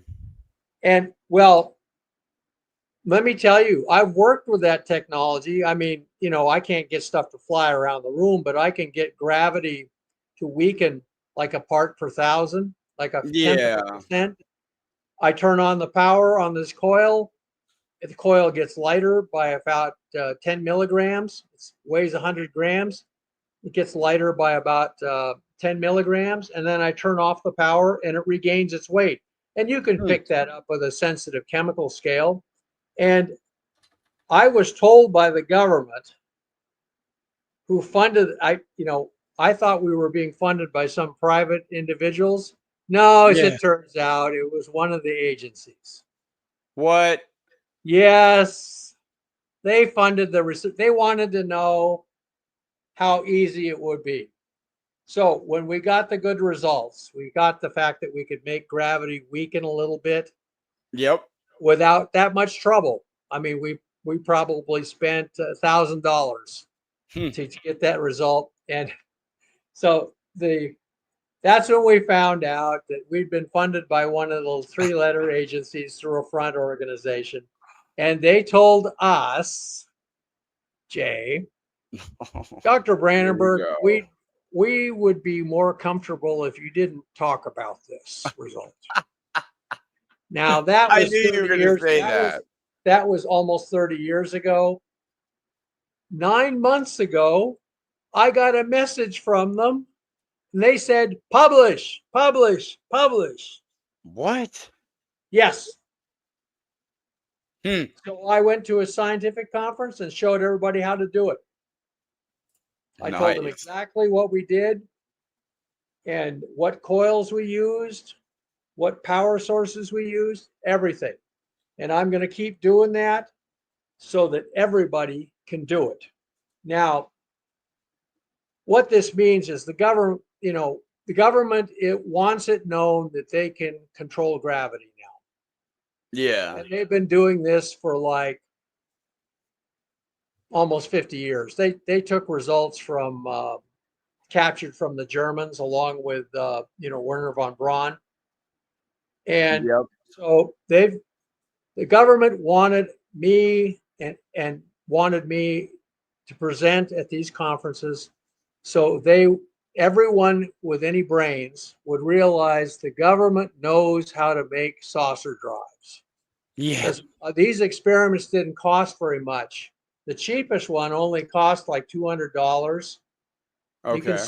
You can see how to do it on my ResearchGate website. It says gravity modification. Yep. And so you can see that there and do it yourself. I could do this for about $200 Huh. in one experiment. And what this means is we've already entered the age of artificial gravity modification. So Well, I what kind that of figured means, that back in the Nazis' time when they had the bell or the yeah, Glocke. this is like the Nazi bell. Now, what happened before the Nazis made their bell was there was Tesla. As it turns out, the secret is the Tesla rotating electromagnetic field, three-phase power. Yeah. Drive-by power lines, you'll notice that the lines that are on the ends of big glass insulators, they're in groups of three. That's because that's Tesla three-phase power. And so the Germans, he showed, he just apparently spotted this effect back in 1900. The Germans figured out that he'd done that. And also Einstein was trying to unify gravity and E&M, electromagnetism, which is that's what you get when you get this theory. The theory I proposed shows how you get this effect. So it's called the GEM theory, GEM theory. And there's a book called Beyond Einstein's Unified Field Theory, Gravity and Electromagnetism Redefined. It's on Amazon.com. And you can read about it there. And it's written for a lay audience. I was looking at diagrams these right here. And, hand waving arguments. I mean, there's actually a mathematical section at the very, very end where you can work out the equations yourself. So, but the thing is that you can do this thing yourself for about $200. Now, don't pack your bags for Mars just yet because it's a very weak effect. But if you could do that for $200, just imagine what you could do with $2 trillion. Right. Which is apparently some, they say there's $4 trillion missing from the federal budget for the last. Oh, I know. And they have no idea where it went.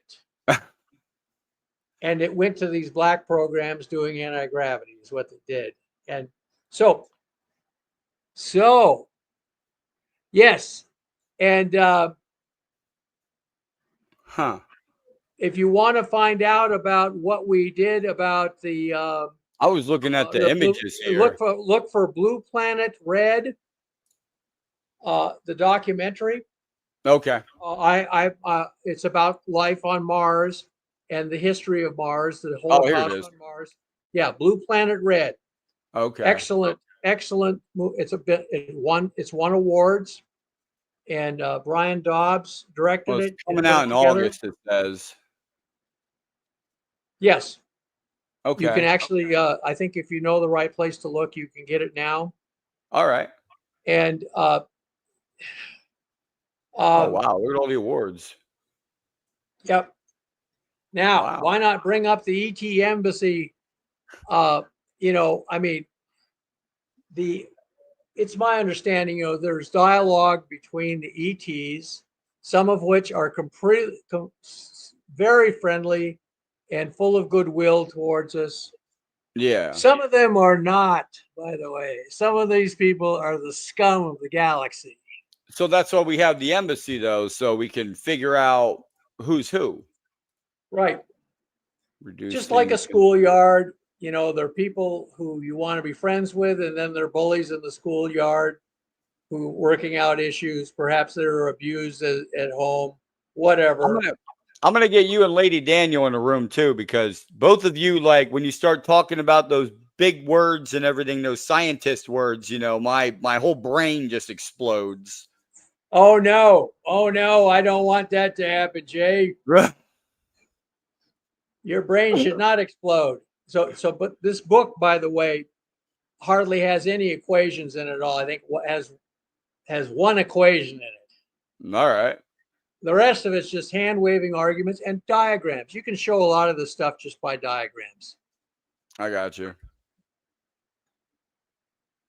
Yes, and there's all sorts of mathematical, when you get into the math. So it turns out the theory that I developed that unifies gravity and EM, like what Einstein was trying to do. Mm-hmm. Guess what number is the most important number in the universe? I'm going to say 3. No, it's 42.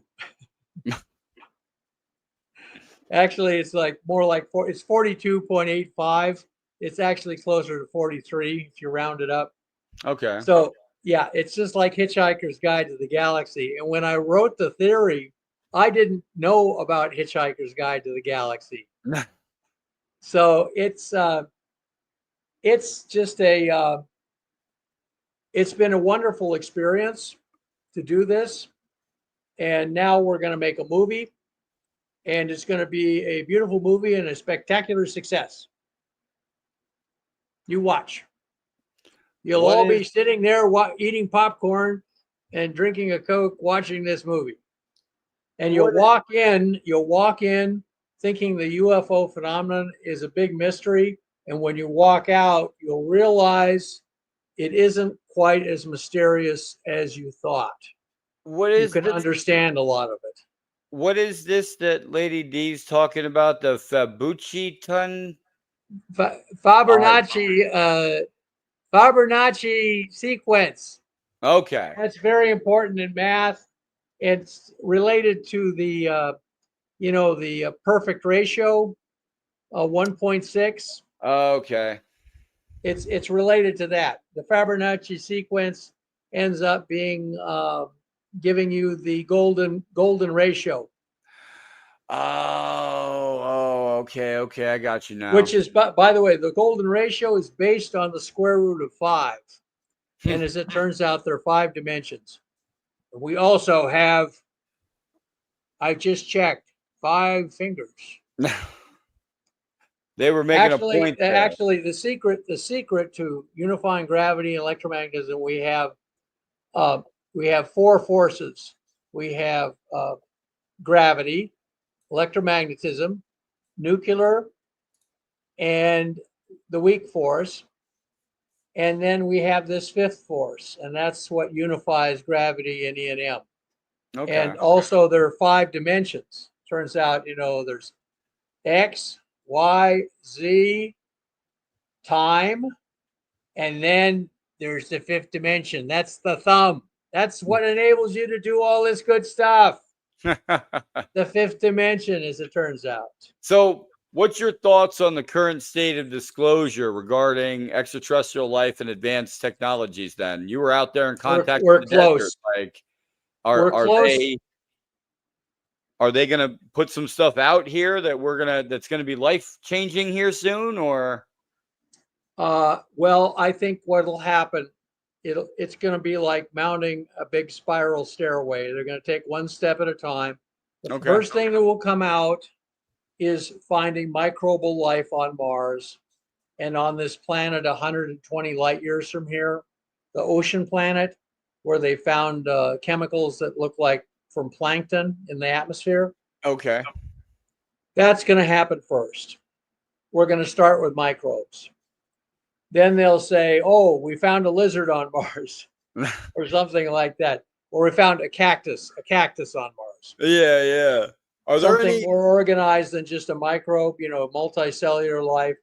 And then, and once you find microbes of life on Mars, then there's going to be evolution on Mars. Oh, Life yeah, exactly. will adapt to itself, be survival of the fittest. And we know that will end up producing something like us, because intelligence is the ultimate adaptation of life to its environment. But if we think that all intelligent life out there is going to be the same as us, then we're ignorant. We should think that intelligent life is could be in a volcano in 20 million degrees or whatever it is in there. It could be in. There could be life based on silicon. Yeah. Instead of carbon out there. Yeah, silicon based. We may even find that on Earth, by the way, if we dig deep enough. That's what I think. We might find if we dig deep enough into this, down about 100 miles, we'll run into silicon life on this planet. Mycelium is pretty interesting as well. Mycelium. What's mycelium? Fungus that grows in between the roots of trees and can intercept and transmit bioluminescent signals through the roots of the tree. I know, isn't that something? I mean, you just like a hitchhiker, pretty much. It's a fungus. It hitchhikes, but it's hitchhiking off the tree's energy, and as the energy goes through, it's it's taking a little bit. Yeah. Oh, that's life. Life's very adaptable, very rugged. Are there any upcoming projects? That's why when this big Holocaust happened on Yeah. Mars, life didn't give up. It hung part of the life, the biosphere on Mars, even though maybe the larger animals all died, the bacteria adapted and survives. Well, what what ethical considerations should guide our approach to potential contact, though? Oh, love thy neighbor as thyself. Wonderful. Always try to be nice to your neighbors. Put out good. The universe will return good. We are an example of how good the universe is. Got this nice planet. Other people, I'm sure, as H.G. Wells said in his novel War of the Worlds, Oh he said, yeah. would regard this planet with envious eyes because it's so Oh, beautiful. But but that hasn't happened.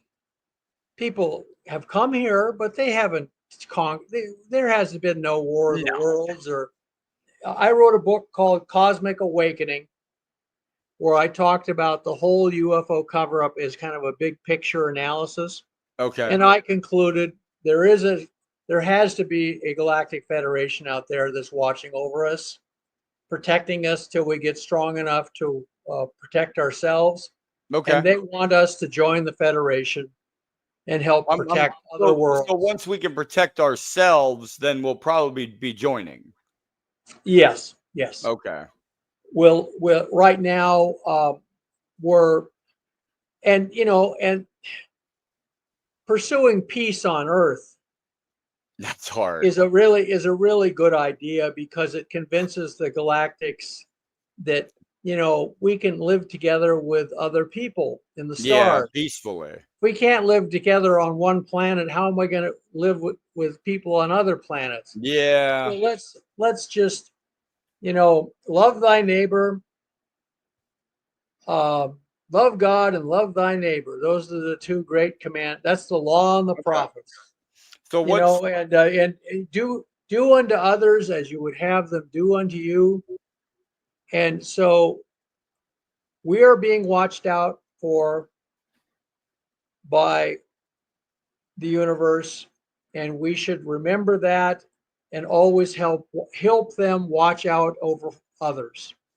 okay? Some people, you could say, oh, the Galactic Federation in Star Trek had this rule called the Prime Directive. That was Yep. the reason they had a federation, was to protect the weaker planets from the stronger ones.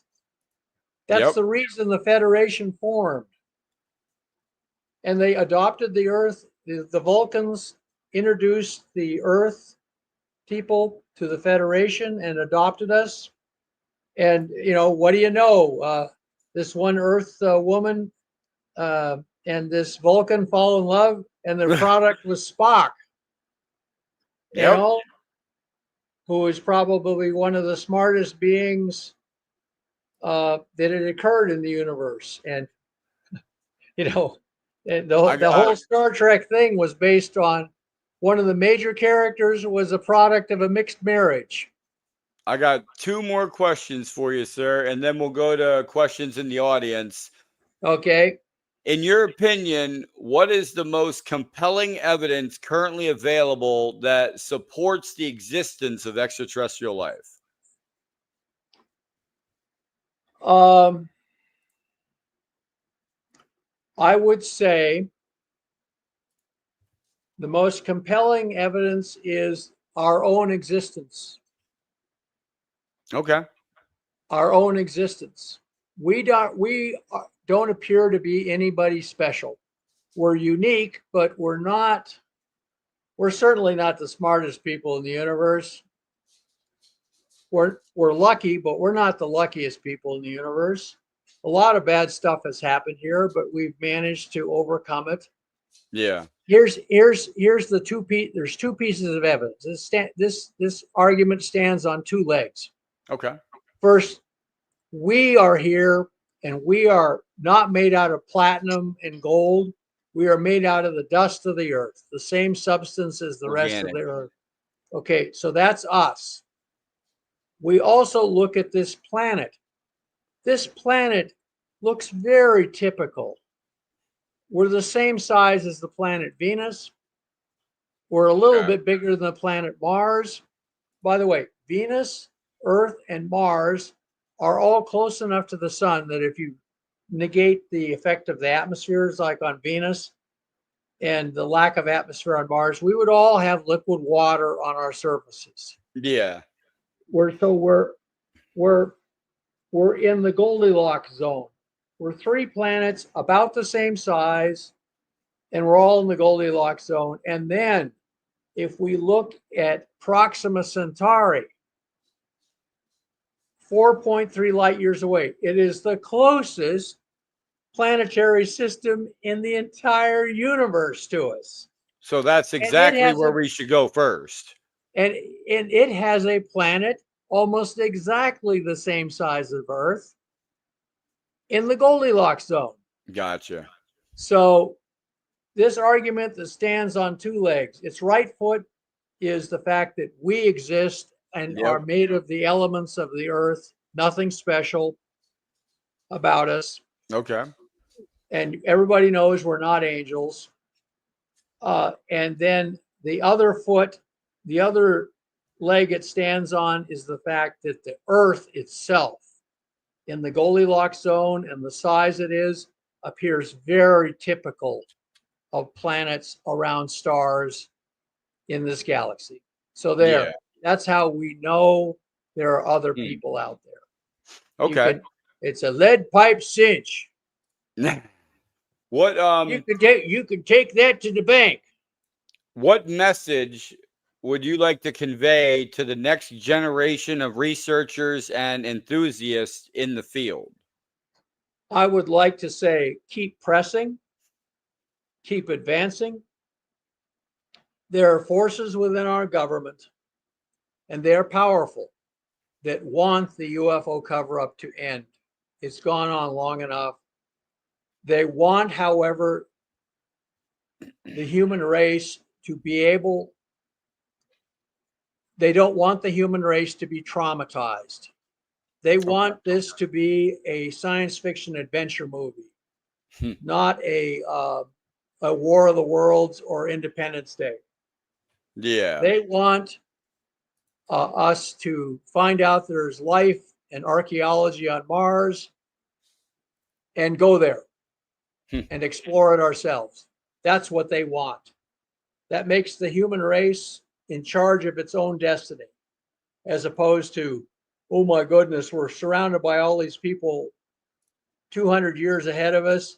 What are we going to do? What are we going to do? Well, we're going to go to, there's life on Mars. There's archaeology on Mars. We're going to go up and investigate it. We're going to find out what happened up there so it doesn't happen here.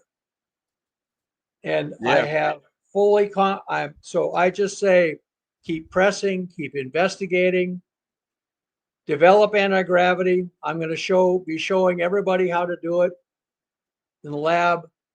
There are a lot of smart people out there. They can improve on what I did. We're going to go to Mars. They should investigate this stuff I found on Mars. I've written scientific articles on it. I've written articles on the gravity theory. They should investigate this themselves and try and add and improve it. I'm certainly not the smartest guy on earth, and I'm just doing my job, friends. I'm just doing my job. One voice at a time. Yep. One step at a time. The longest journey begins with a single step. Make that single step today. Dedicate yourself to advancing the cause of humanity in the cosmos. I agree. All right, we got question time. All right, what's this one?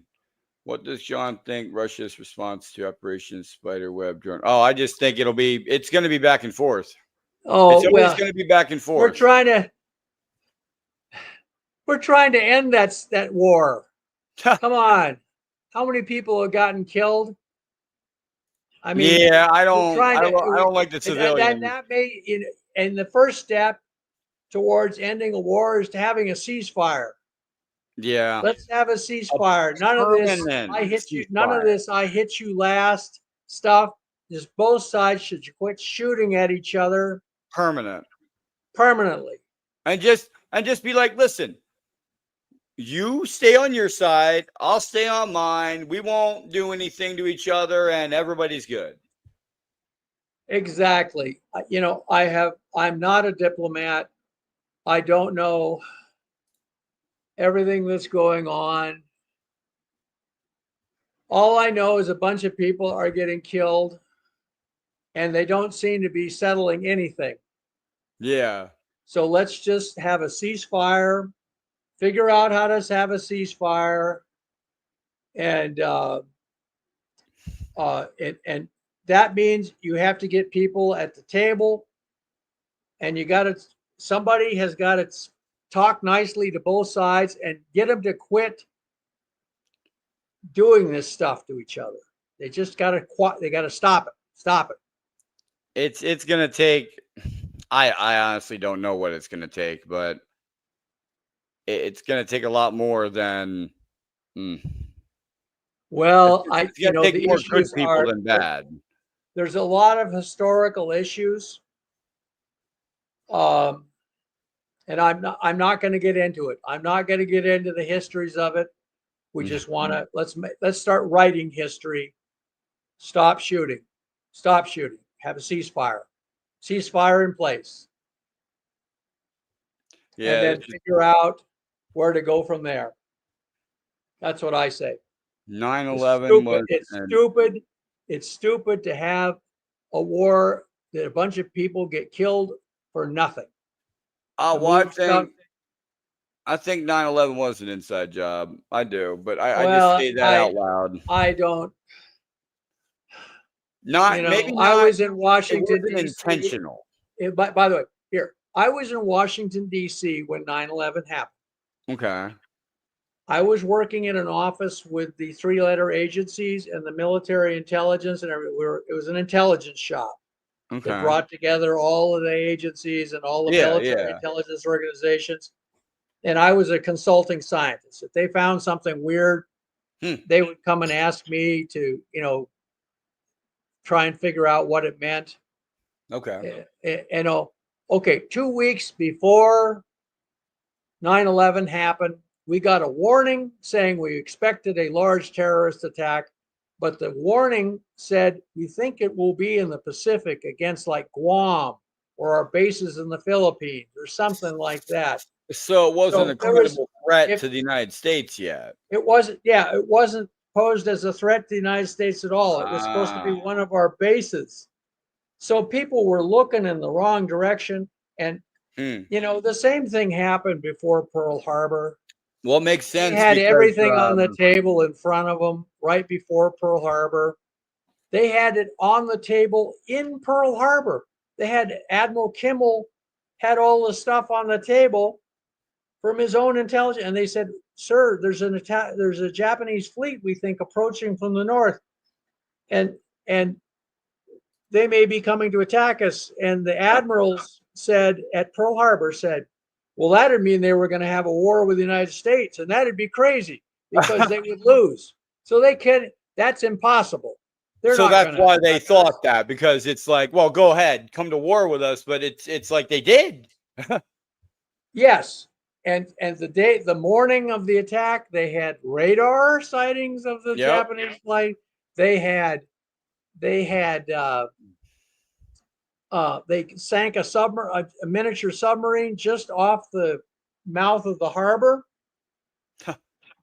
And they didn't alert anybody. People phoned into headquarters, hey, we just saw a submarine and sank it, put a shell into it, what? They didn't drop. Yeah, it was a midget submarine and they hit the conning tower with a 3-inch shell and sank it.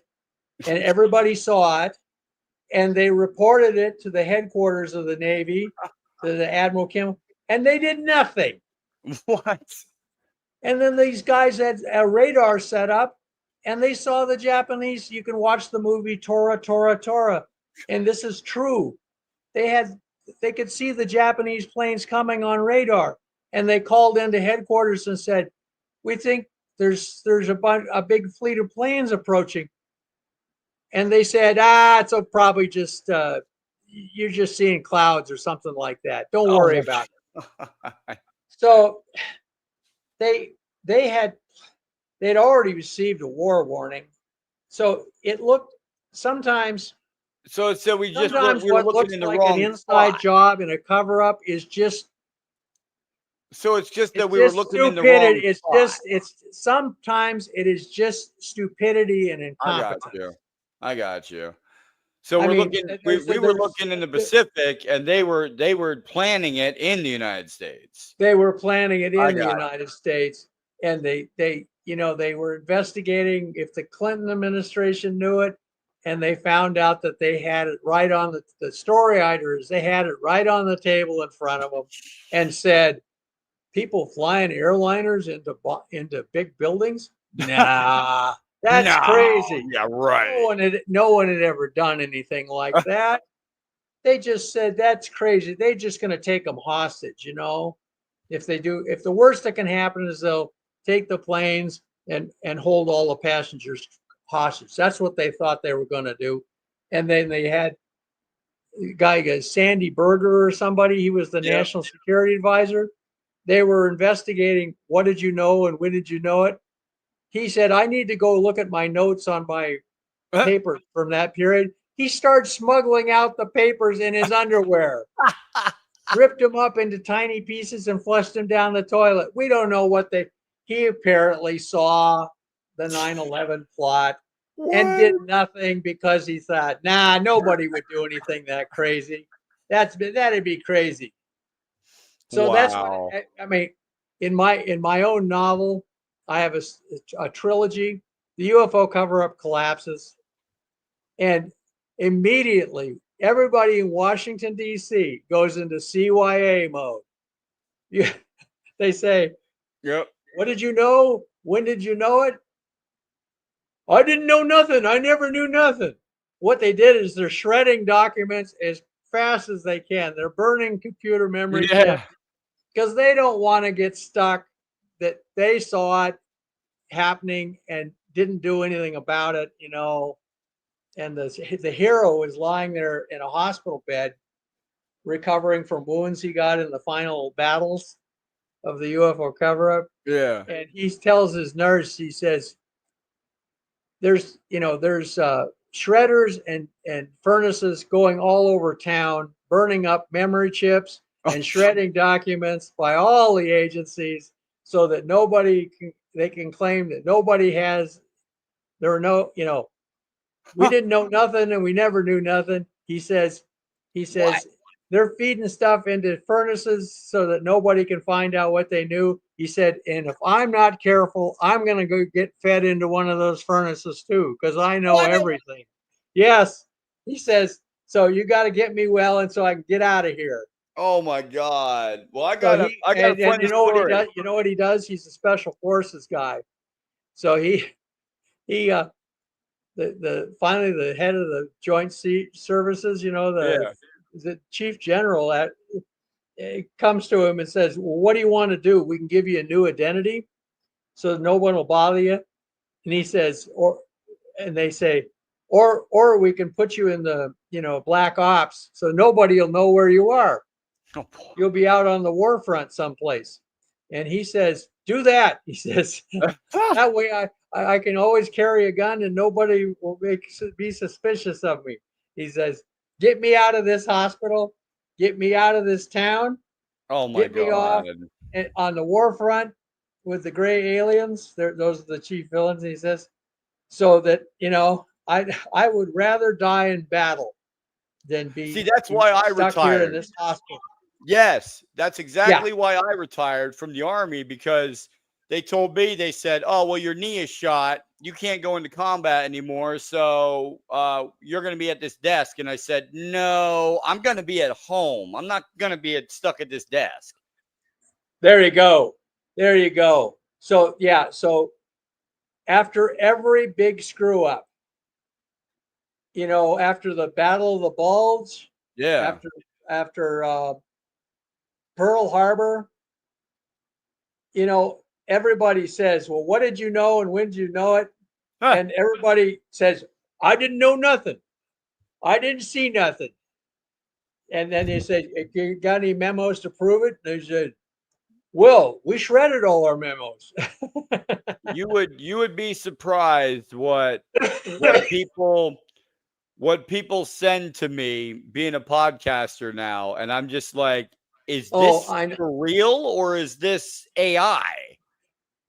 We are living in the golden. Well, once you have a UFO cover-up going on, where the government is believed to have secret treaties with some of these alien groups, and the alien groups are being allowed to commit crimes against humanity with the government acquiescing, then everything is on the table and everybody is paranoid as hell.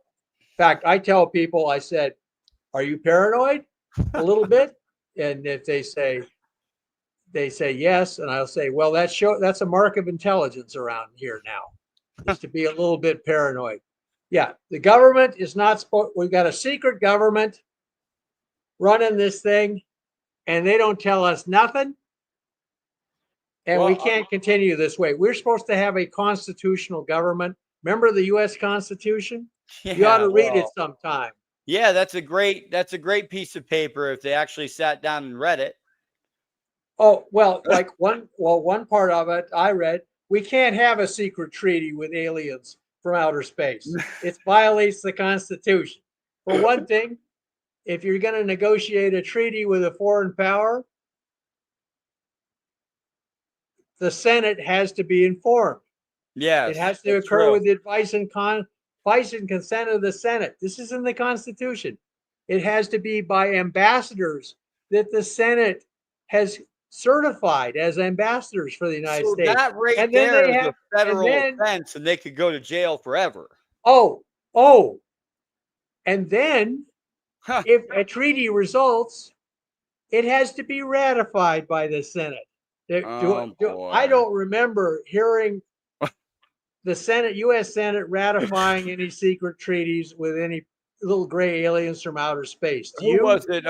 Canada's defense minister that came out, or retired defense minister came out and said something about the Federation and the that we are part of the Federation. Yeah.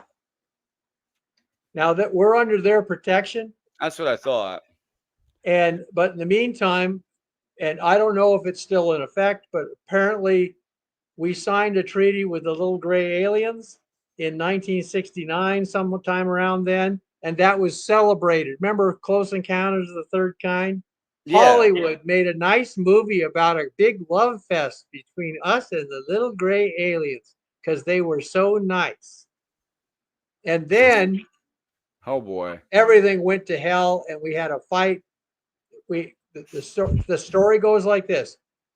They didn't follow the treaty they'd signed with us, illegal as it was. And then we had a firefight at a installation occupied by humans and aliens at Dulce. Is this the underground facility? Yeah, this is the underground facility. Remember Schneider was talking about it?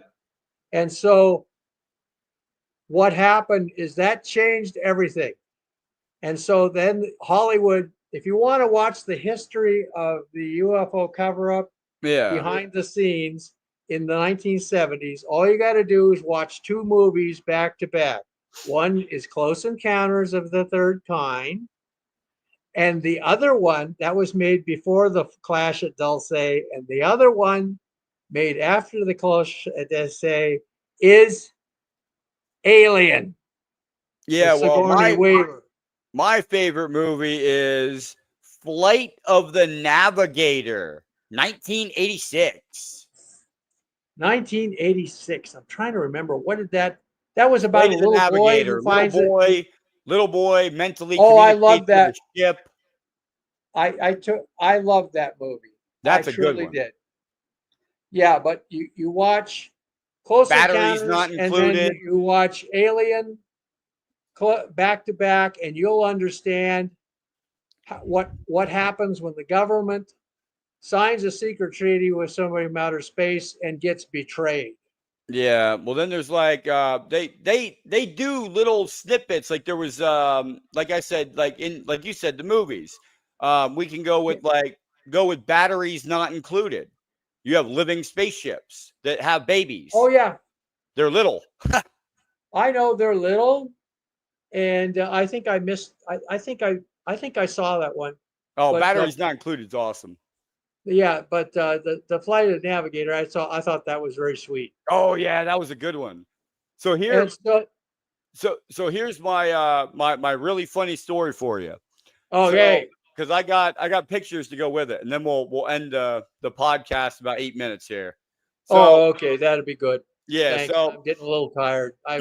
so my buddy sits there and goes, "Hey, you want to make this run for me out in Nevada?" And I said, "What run?" He goes, "Well." He goes, every year since I've got my pilot license from the Air Force, he was a pilot in the Air Force. Every year he takes his Cessna out once a year and tries to do this flight plan that takes him over Area 51. Okay. And they always tell him, hey, divert. And he always asks, can I have permission to land? And they always tell him, no, divert only away. if you want to be killed afterwards. Well, yes. Well, here we go. Okay. Here's the thing. This time when I was with him, they said, permission granted. Land on runway this. They gave him coordinates to land at the base. So I sat there and I put my freaking phone out the window and started taking freaking pictures of the base from 400 feet off the ground. I'm only a rocket scientist, Jay, but that would take bigger balls than I got to do. You remember when they were like talking about that obelisk in at Area 51? Look to the far right of the picture. Oh, for heaven's sakes. Yeah, that obelisk, I think. That was in 2017 that I got these pictures. I know. They found the similar obelisks at several sites, and nobody can figure out how they. Like there it is, right there. That's the obelisk right there in the middle. That's the one right in the middle? Yep. Wait a minute. I see a row of dots. Let me blow it up here. Let me see if I can blow it up. Yeah, blow this thing up. Which one is this one? This is 1, 2, 3. This is number 4. All right. I don't see any obelisk. All I see is a weather balloon and the planet Venus. Oh yeah. That's what everybody says. All right, let me see here. All right, so I got it right. That's the third picture. So it'd be in my novel, by the way, things get so bad that the UFO cover-up starts to collapse, and the president declares a state of emergency because he's working for the UFO cover-up himself by that point. He's just a president walking off the street, and suddenly he gets swept up in this thing. And so they try and take over the government. They expect the aliens to come and help them. Where's the obelisk? That's the obelisk. What? The circle? No, look straight back. Oh wait, is it on the screen? Hold on. No, it ain't on the screen. Oh, come on. All I see is a weather balloon and the planet Venus. There it is. That's the picture. And then we zoom in. And that's the obelisk, and there's a radar dish right next to it. Huh. Is that the big blue thing? Yeah, that's an obelisk. It goes up. It's a three-sided triangle-like obelisk that stands about 400, 500, or no, wait, that'd be a lot. Yeah, about 500 feet off the ground. Holy smokes, it's huge. Yeah. Who put that there? I have no idea, but I just know that... the people at Site 51 know who put it there? I don't know. Like, when I was sitting there looking at these, I was like, this is crazy. Like, my buddy was like I said, you guys got some real hair to they come down and land there, and Oh, you they didn't let know, us land. Let me tell you the rest of the story. So tell me the rest of the story. so they see my friend's plane coming in. Obviously, we come over the mountain and they see us coming in. Immediately, they're like, "No, wrong plane. Veer off course. Blah blah blah. Change course to this direction because he flies low, so that they can't tell what plane the plane is communicating with them, so that he can have a chance for them to say, okay, go ahead. And this time they did. And he flew over the mountain, and they were like, then they saw the plane and they were like, oh no. So as we're turning around as close as we can get to the ground, I'm taking video and pictures. Oh my God.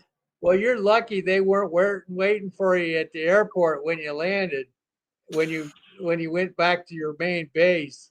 I would expect that they would have put Humvees with 50 caliber machine guns out across the runway if you tried to land. I've been followed. I've been everything. I mean, this I've road been over here to the followed left too. on top of that hill, like I could show you right now there's a let me see, I can pull it up here. There it is right there. You see those holes up there on the mountain? Yeah. That's the holes going into the mountain. Oh yeah. I got pictures I of worked that at Kirtland Air Force Base, and we had a haul of mountain called Monzano Mountain. They stored 1,000 nuclear warheads there. And one day I was out there. In fact, I was with my parents showing them the solar power site they had out there in the desert. And suddenly this big convoy with armored cars with machine guns mounted on them and troops with M16s shuts down the highway, and all these trucks rolled by with covered things on tarps, with things covered with tarps on them, and they start rolling into the mountain just like an entrance, just like that. Yeah, see, here's and it was just like a movie. One of the tarps was loose, and just as it passed us, the wind blew because it was raining. These troops looked miserable standing out there in the rain, and it blew the tarp back, and there was a bomb complete with fins on it on the flatbed of this truck. So they were moving them into this underground base, and and I said, I told my parents, sometimes I worry a little bit about working here. Yeah. And so, well, congratulations. And I'm glad that they didn't follow you back to the base and, to your airstrip and arrest you on the ground. No, thank God. And they actually got away with these pictures. Like it's crazy though. Like the amount of secrecy that goes into that base that nobody knows, what's actually going on out there. Well, here's what I've heard is they moved the most sensitive ET stuff out of that base. That it's all just terrestrial stuff. They got some Chinese fighters that they bought on the black market. Everything in China is for sale. Including their best jet fighters. And they got all sorts of, they got a whole junkyard of terrestrial stuff from the Iranians and the Russians, everybody out there that they're testing. As they took all the ET stuff though, and they moved it up to Aberdeen. No, it's Dugway, where they got half the desert around there is poisoned with old poison gas, so that nobody's going to go sneaking across the fence. The fence line says poison gas residues. Yep. And so nobody goes out there. So it's a lot easier to take care of security if you got poison gas. Oh yeah, that's what I think. That's what I think some of these things are out here. And they didn't do that deliberately, but they just thought, it's really nice that it's got a cap right on the top, like a sprayer. Oh yeah, they got big smoke dispensers and tear gas dispensers and poison gas dispensers. you know, there was some interest in trying recruiting me to go to Site 51, and I didn't want to go there at all. I have my suspicions that the only reason why I didn't get followed or arrested or anything with these things, these pictures, is because I believe one of my uncles actually worked there and was at Site 51, and they probably knew about my family and was like, "Oh, let's just keep an eye on him, but we know he's Yeah, military. you He's you they know you're a stand-up guy, Jay, and I they know try to that was. be. I mean, I had an idea. I wrote a science fiction short story, Yeah. just to see if I could write short stories, Yep. and so I wrote this short story, and people really liked it. And it was a space adventure, it was like The Expanse or something. So Yeah. then and I had to read it for the class. Oh, Everybody read their stuff, and people really liked it. So I thought, gee, this will work for me. And I actually had an idea in there, and I thought, gee, I could actually build one of these things. I realized. So I decided to build it, and I showed that you could do it, theoretically. And the yeah. Air Force gave me money to build it, and it worked. And then we built a better one and a better one. Finally, I collected about $1 million in contract money, to help pay my salary and Yeah. pay a bunch of technicians and stuff to actually do this stuff for the Air Force. And then one day, this Air Force colonel came to my office, said, Dr. Brandenburg, you can't work on this project anymore, and I can't tell you why. Mm. And I said, yes, sir. That's pretty much what you say. Yeah. Yes, sir. I And you said, walk yes, off. yes, yes, Colonel. And, and what Wow. it was, I felt honored. I thought, oh, they thought the stuff I did was so good, they were taking the program black. Yeah. Huh. And so um, yeah. So Yeah. and like when I found the nuclear holocaust on Mars, I reported it to the DIA. I said, what do I do? A guy came over, I briefed him on everything I knew, and he was very serious. He took all sorts of notes. Then I said, what am I supposed to do with this? Should I sit on it or should I publish? He says, we'll get back to you. And I thought, oh boy, okay, when hell freezes over. So 6 weeks later, I got a phone call, and it was the guy, Really? and he said, "We want you to." He typical of guys working for that agency. He gave his answer as a question. He says, "You know, we're wondering why don't you publish this?" Okay. They wanted it. That translation is, "Yes, we want you to publish." At this time, yeah, but back At then this they were time, like at they this, wanted a they secret. sat on it and they decided, okay, we want him to publish. Huh. And so they're part of the group that wants to accelerate disclosure. Okay. There's two And groups, though. I'm hoping the group that oh, wants to there's the accelerate white is hat, bigger. there's the white hats and the black hats. The Yeah, black I hats hope. don't want this thing to come out till doomsday. Yeah. And in my novel, in fact, when the UFO cover up starts to fall apart because of two women, they're news anchors who want to be taken seriously as journalists. These two women managed to get the whole UFO cover up to fall apart. The head of the UFO cover up. This is Morningstar Pass, the collapse of the UFO cover up, the one we're going to make into a movie. Oh And yeah. the head of the UFO cover up, he says, nobody's going to pay attention to those two bimbos. 6 months later, he is dead. His Yep. entire kingdom is destroyed utterly. Yep.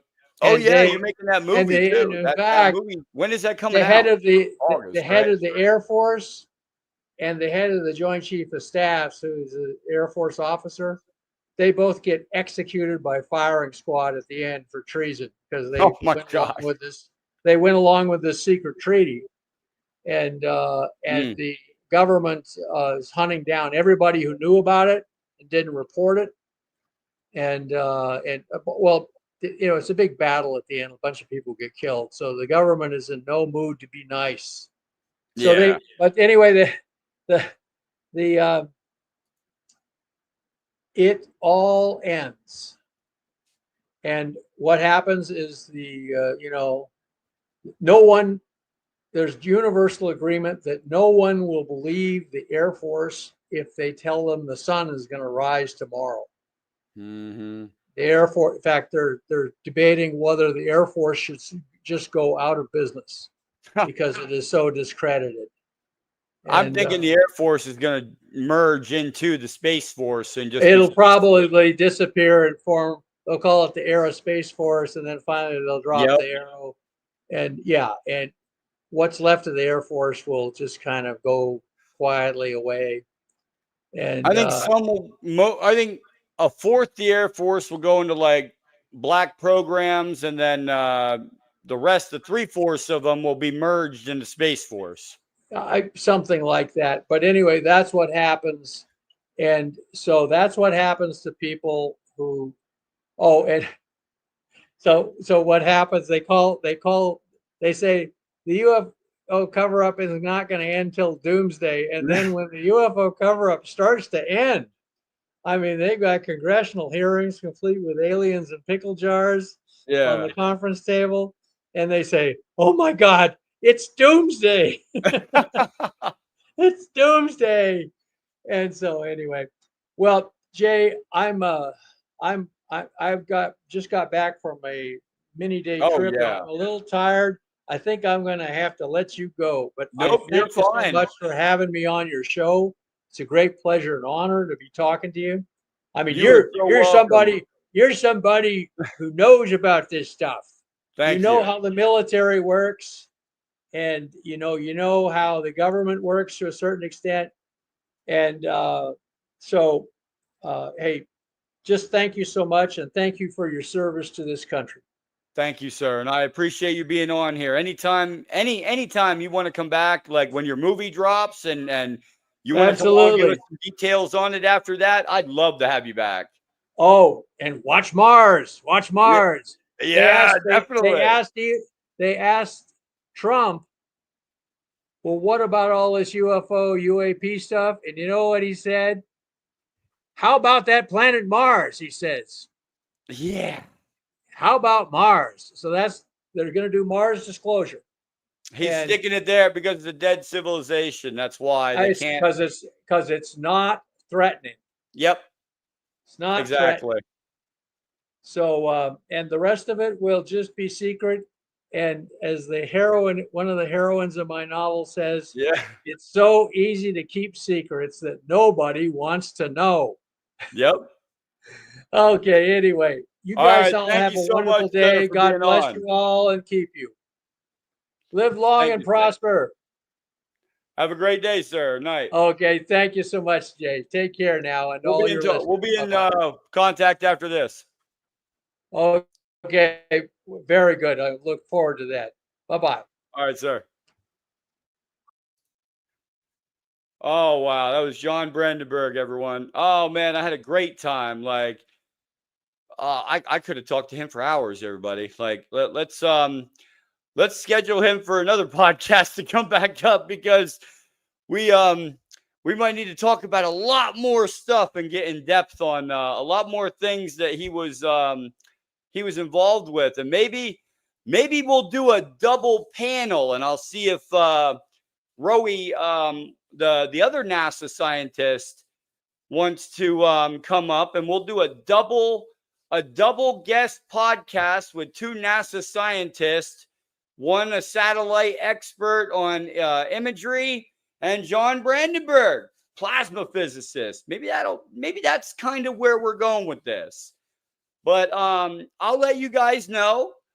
Subscribe, hit that like button because everything helps in this age of disclosure, and that's what we're all about here. You know, I've got my make it happen and you make a difference bracelet on because we're gonna make it happen, people. We're gonna get disclosure. We're gonna push it out there as fast and as honestly as we can on this podcast. As always, everyone, Have a great weekend, a great night, and we'll be back. We'll be back because on this Saturday, we will actually be doing another live podcast in the field. This time we're going to Concrete City in Nanticoke, PA, Pennsylvania. And we will be going after ghostly sounds of the paranormal. That's right. We're going to investigate the old mining town. A bunch of cement buildings out there. And yeah, it's really creepy out there. So stay tuned and stay well, everyone.